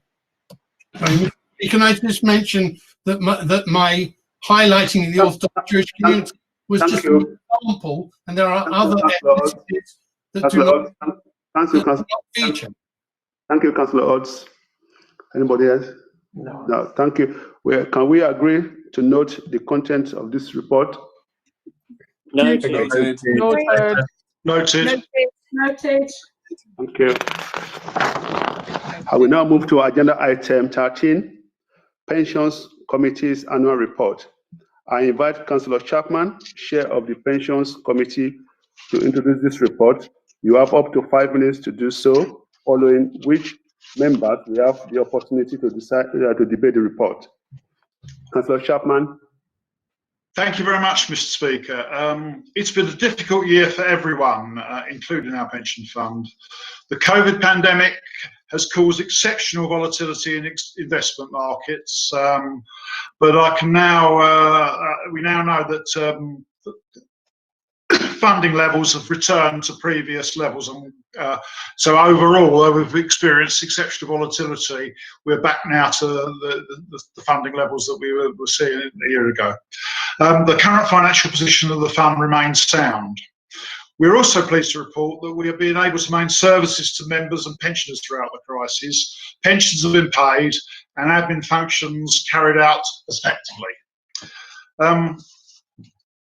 A major task last year was the consideration of our 3-year actuarial review, which saw a major improvement in the fund's financial position over that period as well. There are 2 points to make on this. Firstly, in following this, our investment strategy has been reviewed to ensure that our finances remain in a firm basis in the future. Mr. Speaker, the fiduciary responsibility to do this will always be the top priority of our committee, and our requirement to look to the future payments to our pensioners is the most important thing that we have in our mind when we carry out our function. Secondly, as part of the actuarial review, and because of the improvement in the financial position of the fund, we've been able to reduce the contribution that the council and other employers pay to the fund. This will save the council some 10 million across council budgets over the next 3 years, and it will make a significant contribution towards funding the budget that we will consider at council next month. So it's lovely. You should also be aware in 2016 the committee adopted a policy to reduce our exposure to carbon risk by cutting the fund's exposure to fossil fuel reserves by 50% over the following 6 years from 2016. I'm delighted to report that we had a review of the progress on this during the course of 2020, and we're halfway through this period. We've already achieved 2/3 of that target. We are well on our way to exceeding it overall. So, Mr. Speaker, it only remains for me to end by thanking all the members of the committee, all our staff and advisors for all their hard work over the last year. Thank you. Thank you, Councillor Chapman. Would members like to debate the report? You have up to 5 minutes to do so. I've got Deputy Mayor Renison. Please indicate if you want to make a contribution. Okay. Deputy Mayor Renison, you have a minute and a half to make your contribution. I'll be very brief, thank you, Mr. Speaker. It's just it wouldn't be right not to come in and to thank Councillor Chapman, committee members and officers for all of the work of the Pensions Committee, and particularly their focus on placing our fund on a sustainable footing in all meanings of the term. Thank you. Councillor Odds. Thank you, Mr. Speaker. Thank you, Mr. Speaker. I also would like to congratulate Councillor Chapman, all the members of the Pension Committee and all the staff that work for the Pension Fund. I can speak from personal experience in saying that I, as a pensioner of the council, I did not experience any delay whatsoever in my pension payments, as small as they are. But the one thing I would like to congratulate him on is resisting the stupidity of those who would like the council's pension fund to take part in the BDS campaign, which, apart from being illegal, would be daft. And I think that he stands his ground very well when this is regularly brought up by questioners at council, and he keeps the interests of the fund right in front of him. Thank you, Councillor. Thank you, Councillor Odds. Councillor Desmond. A minute and a half. Thank you, Speaker. I'll be brief, as everyone is. Well, firstly, it's lovely to participate in such a love fest. I've never seen such goodwill. In fact, it's difficult to believe we're in Hackney. Maybe we're in Somerset near Glastonbury. But yeah, lovely to have this support. And I have to say that it is an effective and efficient and successful committee, but we've had such a challenging year. Just look at the high street, look at what's happened to the commercial property sector, and yet we've achieved the divestment from fossil fuels. We've worked increasingly with the London Civ on collective investment, and we've also ensured that asset classes are determined in a rational and reasonable way whilst trying to show concern for the environment. I want to reiterate that we are governed by Regulation 55, the local government scheme regulations, which determine the governance arrangements and the statutory requirements. We don't have a free hand, and yet within these structures, I think the whole committee has been extremely effective under Councillor Chapman's leadership. Thank you. Thank you, Councillor Desmond. Can we agree to note the contents of the report? Noted. Noted. Noted. Noted. Noted. Thank you. Thank you. I will now move to agenda item 14, Licensing Committee Annual Report. I invite Councillor Fajana Thomas to introduce this report. You have up to 5 minutes to do so, following which members will have the opportunity to debate the report. Councillor Fajana Thomas. Thanks very much, Mr. Speaker. I actually thought the old paper, we've got an allocated time of 5 minutes. I didn't know I've got up to 5 minutes, so I'm not going to take up to 5 minutes. Just to, as a way of introduction, the report of the annual licensing report provides an update on the main operation or functions of the licensing services in terms of applications, policies, and enforcement, and set out the aims and target for this report. Covers 2019 and to 20. Can I just stress that? And set out targets for the current municipal year of 2020 to 2021. It is important to stress that in terms of the planned activities for 2021, the ongoing pandemic will have a significant impact on the licensing service. But at this stage, we don't know what that will be, the extent of that or impact on it. At this point, I'm new to this. I would like to actually take the opportunity to thank Councillor Emma Pluvier, the chair of licensing committee, for her hard work, and all the members of the licensing committees for the work they've done on this, and also Councillor Caroline Selman and the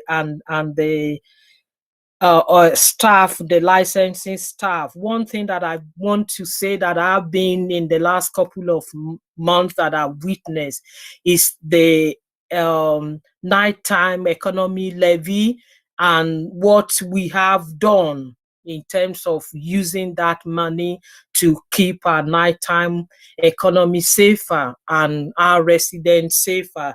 So that is that needed to be highlighted.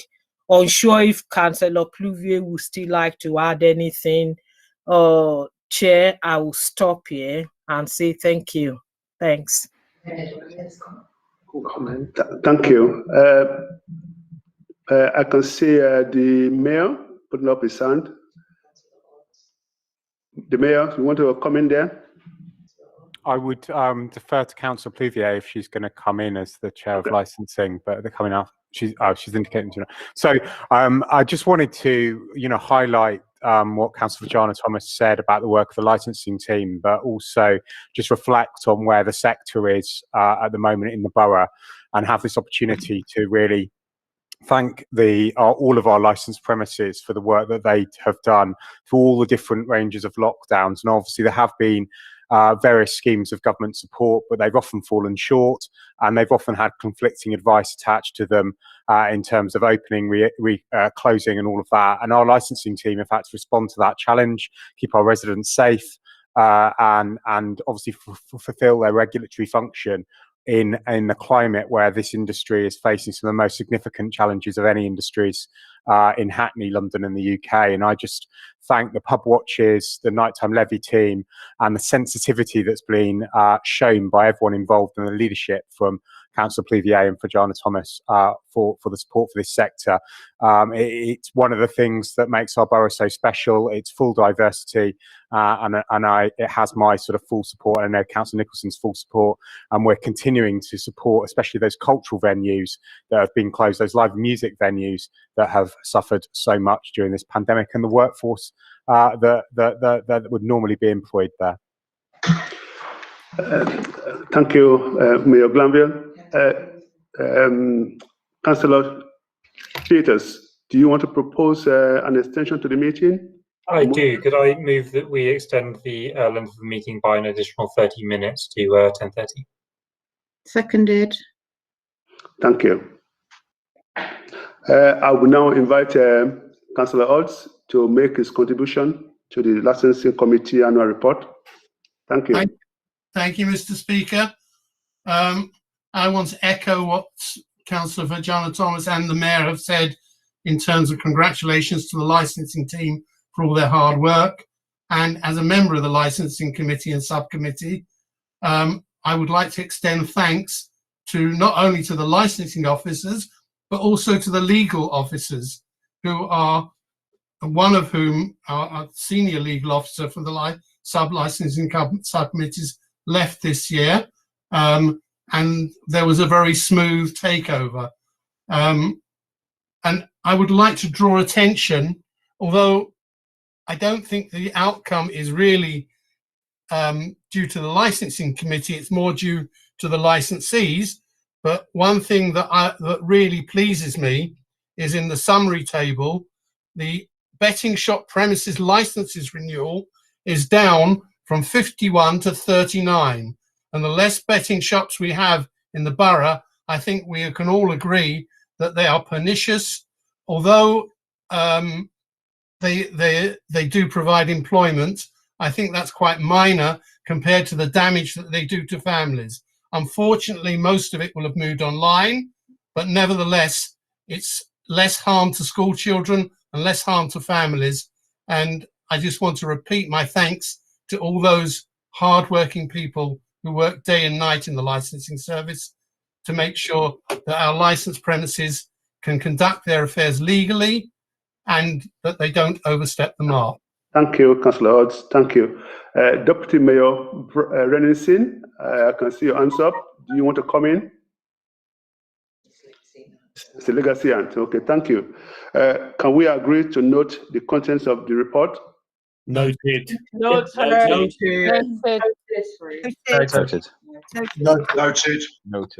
Thank you.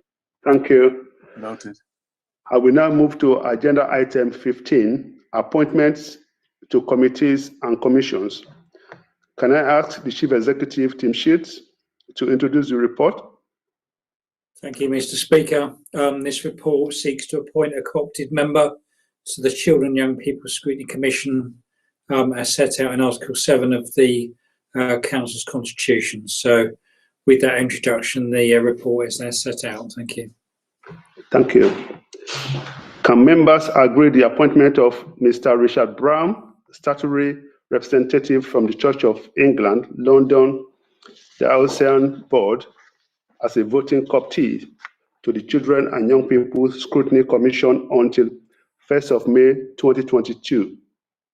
Agreed. Agreed. Agreed. Thank you. Agreed. Agreed. Thank you. I will now move to agenda item 16. Motion Single Parents' Rights Campaign. Proposed by Councillor Suraya Adejare, seconded by Councillor Sophie Cameron. I will now invite Councillor Adejare to please propose your motion. Thank you. Thank you, Speaker Adams. As a lone parent, I take great pride in both presenting this motion and supporting work of the Single Parents' Rights Campaign. Councillor Adejare, all you have to do is to propose now. Okay, that is my proposal. I'm here to support it, and All right. Thank you. Okay, thank you. I would now call Councillor Cameron. Please second the motion. Please indicate whether you wish to speak immediately after Councillor Adejare has moved and explain the purpose of the motion, or whether you wish to reserve your speech until a later period in the debate.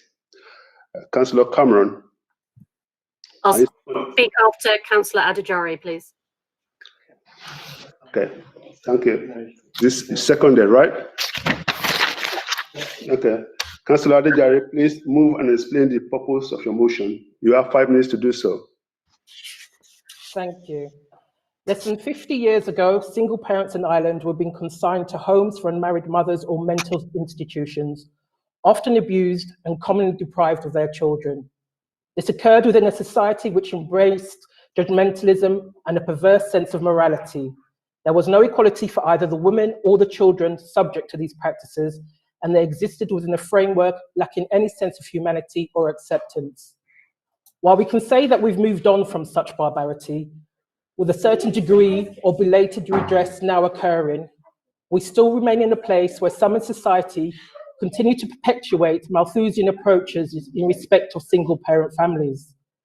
How this manifests itself today is clearly evidenced in social commentary, which characterizes lone parents as being devoid of morality or responsible for bringing about an immoral underclass, worthy only of punitive systems as a means of deterring anyone else from making the same alleged mistake. This type of discourse was promoted in the 1980s, more recently by politicians who attempted to link a host of social issues to lone parent families. It latterly culminated in the perpetuation of rhetoric centered on broken Britain caused by broken families, namely those headed by lone parents. It goes without saying that lone parenting is not a new phenomenon, nor should it be viewed as a corrupted version of the family structure. It has always been part of the human existence and will continue to be so ad infinitum. Despite common assertions to the contrary, as one of the 25% of our population heading a lone family, I work tirelessly to provide my daughter with an enriching childhood, despite the punitive obstacles I encounter at every turn, obstacles which, it must be said, shouldn't be permissible. This motion clearly states that it's unconscionable that any section of society should, in the 21st century, still find itself discriminated against, with there being no tangible means of recourse. Moreover, that discrimination against lone parents actively happens within legislature and practices across many organizations. As a group of people, we are stigmatized and maligned, with these approaches being considered acceptable. That being said, although a marginalized demographic, we come from a myriad of backgrounds, and whilst acknowledging that there's diversity in our lived experiences, there is unquestionably commonality in respect to the inequalities and prejudice we face. We are economically and socially disadvantaged, regardless of gender, and are subject to structures and systems which perpetuate this in areas such as employment or in accessing services or support. To paraphrase the much-loved Rabbi Herschel Gluck, when addressing inequalities, prejudice, and the oppression of others, we have to consider what it is to be human, and within this, the principle of humanity. With this comes the ability to recognize the needs of others and the ability to respond accordingly. And this is exactly what the motion set before you is asking us to do. 20 organizations across our country have already backed the call for single parent status to become a protected characteristic in the Equality Act. And it would be remiss of us as an authority which prides itself on our ongoing commitment to promoting and embedding equality to not ensure that this applies to all. Accepting the status quo would be a retrograde step and an absolute disservice to our community. Whether created by design, default, escaping an abusive relationship, or the loss of a partner, single-parent families must be afforded these protections, and we must ensure that this is reflected in how we continue to operate as an authority. We should not and cannot support any system which normalizes inequality, and it is my hope that members will support this motion this evening. Thank you. Thank you, Councillor Adejare. Do members wish to debate the motion? Councillor Cameron, sorry. Do you want to make your speech now? Yes, please. Yeah, you got 2 minutes, please. Thank you. Go ahead. Thank you, Mr. Speaker, and thank you, Councillor Adejare. I'm proud to second this motion. My brother and I were brought up by a single mother, and I became a single parent myself during my first term as a councillor. The motion calls on the UK government to provide single parents with the same legal protection against discrimination that married people have enjoyed since 1975. This protection was considered necessary as a result of the practice, which was still common at the time, of employers dismissing female workers when they married. Both my mother and my godmother suffered as a result of this practice. Thankfully, in the 45 years since the introduction of this protection, employers' views regarding working married women have changed significantly. However, the law has not kept up to date with modern family structures. Despite 1 in 4 parents being single parents, they are regularly discriminated against, both directly and indirectly, as a result of their status, and have no specific protection in law to fall back on. I want to pay tribute to the Single Parents' Rights Campaign, which is leading this campaign to change the law. The campaign grew out of the actions of a fellow single parent who, exasperated by the discrimination we regularly face, wrote a letter to Dominic Cummings following Durham Gate, highlighting that the exceptional circumstances that made him travel to Durham were our normal. Got a minute left. He subsequently put in touch with the number 10 policy team and advocated for single parent support bubbles, which were introduced shortly afterwards and have been an absolute lifeline for single parents during the various lockdowns. We owe it to her and to all the single parents in Hackney and beyond to advocate for this change. Thank you. Thank you, Councillor Cameron. Do members wish to debate the motion?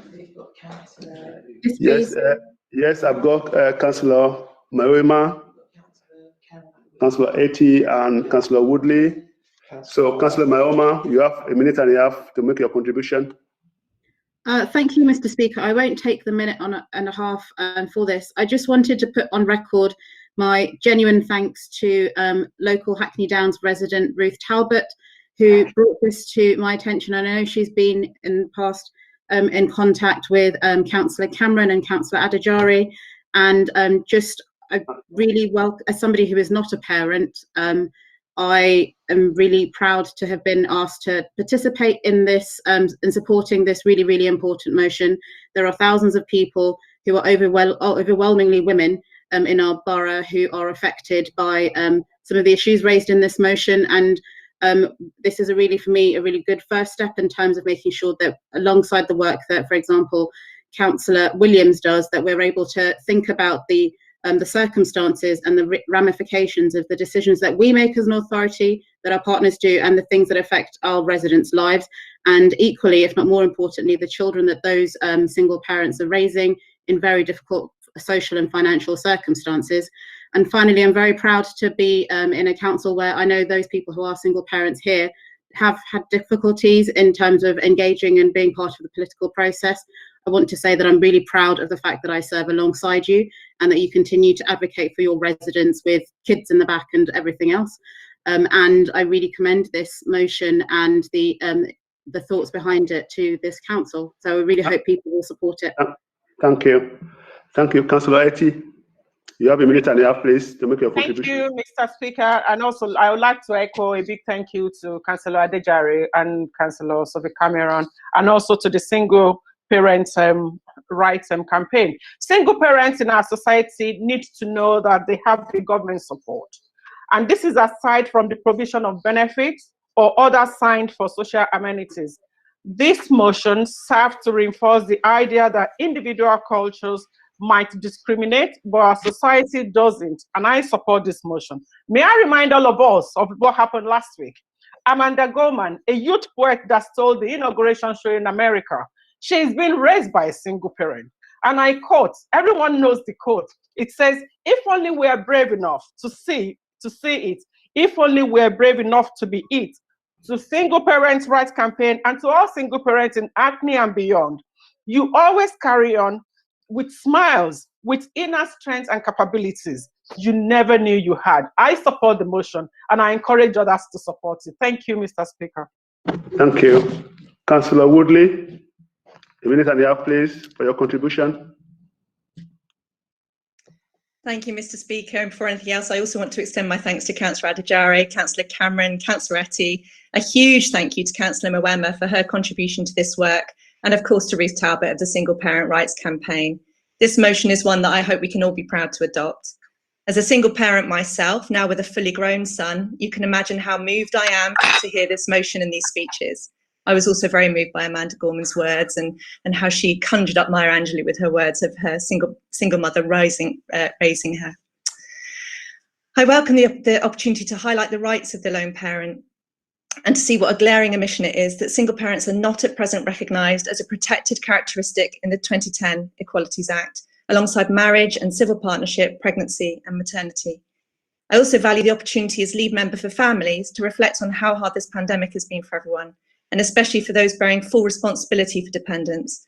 I know that during this period, when we've worked with our children's centres and wider networks of childcare provision, we've had to consider who the children are that we give first priority to. Looking, for example, at our eligible 2-year-olds, lone parents have been added to this priority list. More broadly, we know how important flexibility across our provision is for those who parent solo, who cannot always rely on someone else to pick up or drop off. We want our maintained nurseries and schools to be able to safely hold breakfast clubs, our childminders to offer flexibility, our disabled children's service and family support team to organise respite. We know that our after-school activities at youth hubs and adventure playgrounds in parks, leisure centres and clubs can offer in some ways an expansive extended family where children and young people came together to immerse in interests in common and to enjoy activity, creativity and play. I know my son, for one, has benefited from this hugely. In Hackney, there is a great spirit of support that's got so many of us through the most difficult days. I hope to be unanimous in adopting this motion. All right, thank you. Councillor Odds, a minute and a half for your contribution, please. Thank you, Mr. Speaker. There appears to me to be two types of single parents.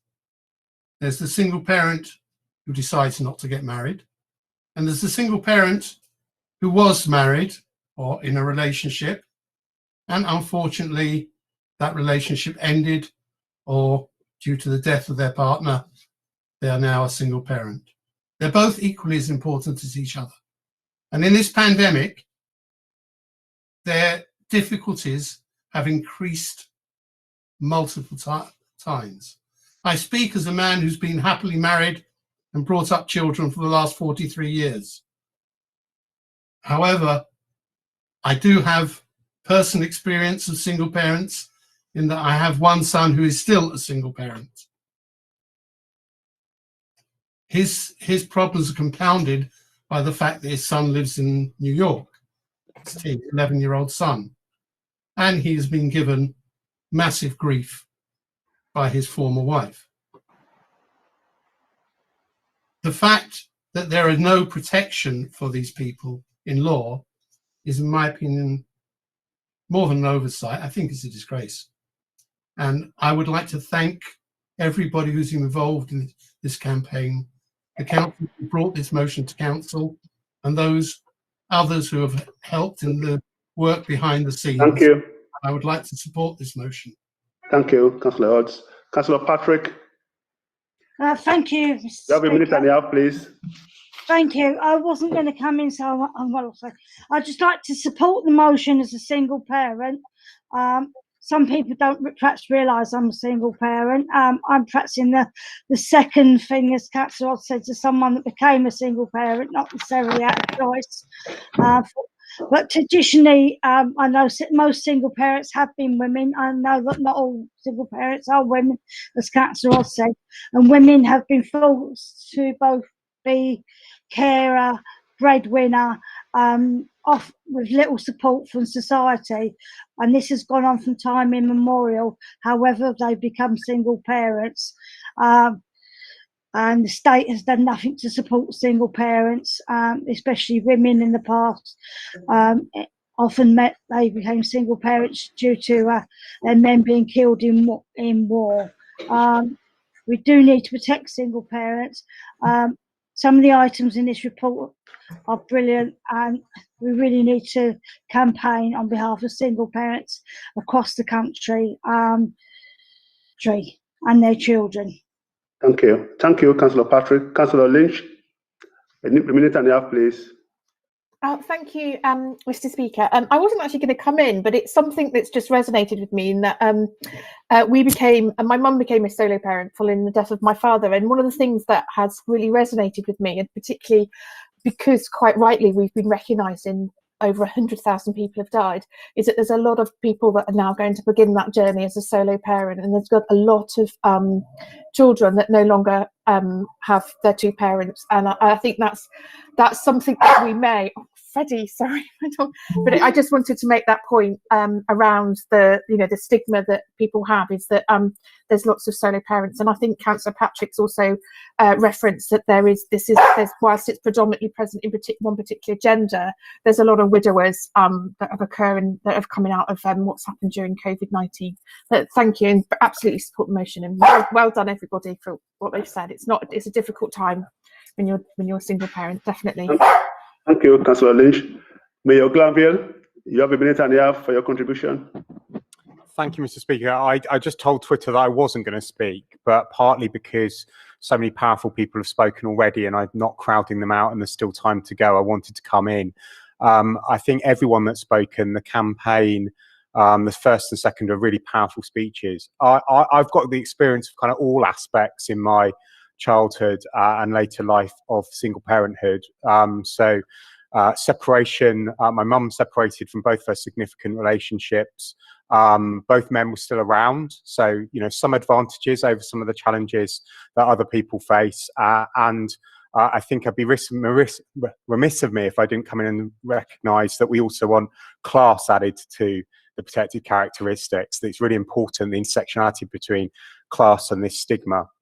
And my sister was widowed very early in my nephew's life, and so represented that other type of family. And I think there has always been a real challenge over stigma and language here, the broken home narrative, and that there were good and bad single parents, as if somehow they had control over what had happened to them, and the children paid the price. And I think what we're seeing here is a really passionate rewriting of those wrongs, and recognising all the different types of families that have been spoken about and all the different types of challenges that they face. And I really welcome what Councillor Woodley said and that work that we've put into ensuring that single parents are prioritised, because they come in all different shapes and sizes, all different backgrounds, and we recognise them. And I think that's what we're doing here tonight, and I really support the motion. Thank you, Mayor Glanville. Councillor Adejare, do you want to exercise your right to reply? You have 2 minutes if you want to do that. I can only thank everybody for the supportive statements that they've made here this evening. Single parenthood, to a certain degree, is a battle. There's a constant wall in terms of employment rights, accessing other kinds of services. There's always some kind of obstacle for you just trying to do the best for your family. And like I've already said, the narrative surrounding us is predominantly negative, as though there's a one-size-fits-all approach to being a family. I don't want my child to grow up feeling that she is some way lesser than somebody with two parents. She's a loved child. I do the best that I can possibly do for her, and this narrative is inexcusable, as well as the resulting actions from organisations in relation to this. So I can only thank everybody, because clearly there's a lot of love in the room this evening, for the support that they've given to this motion, and I do hope, as I said, that it will be passed. Thank you. Thank you, Councillor Adejare. We will now proceed. Yes, we will now proceed to vote. This is not a recorded vote. Those in favour? Agreed. Yeah, agreed. Agreed. Agreed. Agreed. Agreed. Agreed. Agreed. Agreed. Agreed. Agreed. Agreed. Agreed, Mr. Speaker. Those against? Agreed. Those against? No one. Abstention? No one. I declare the motion carried unanimously. Thank you. I hope that will be recorded in the minutes. The unanimously will be recorded in the minutes. Yeah, quite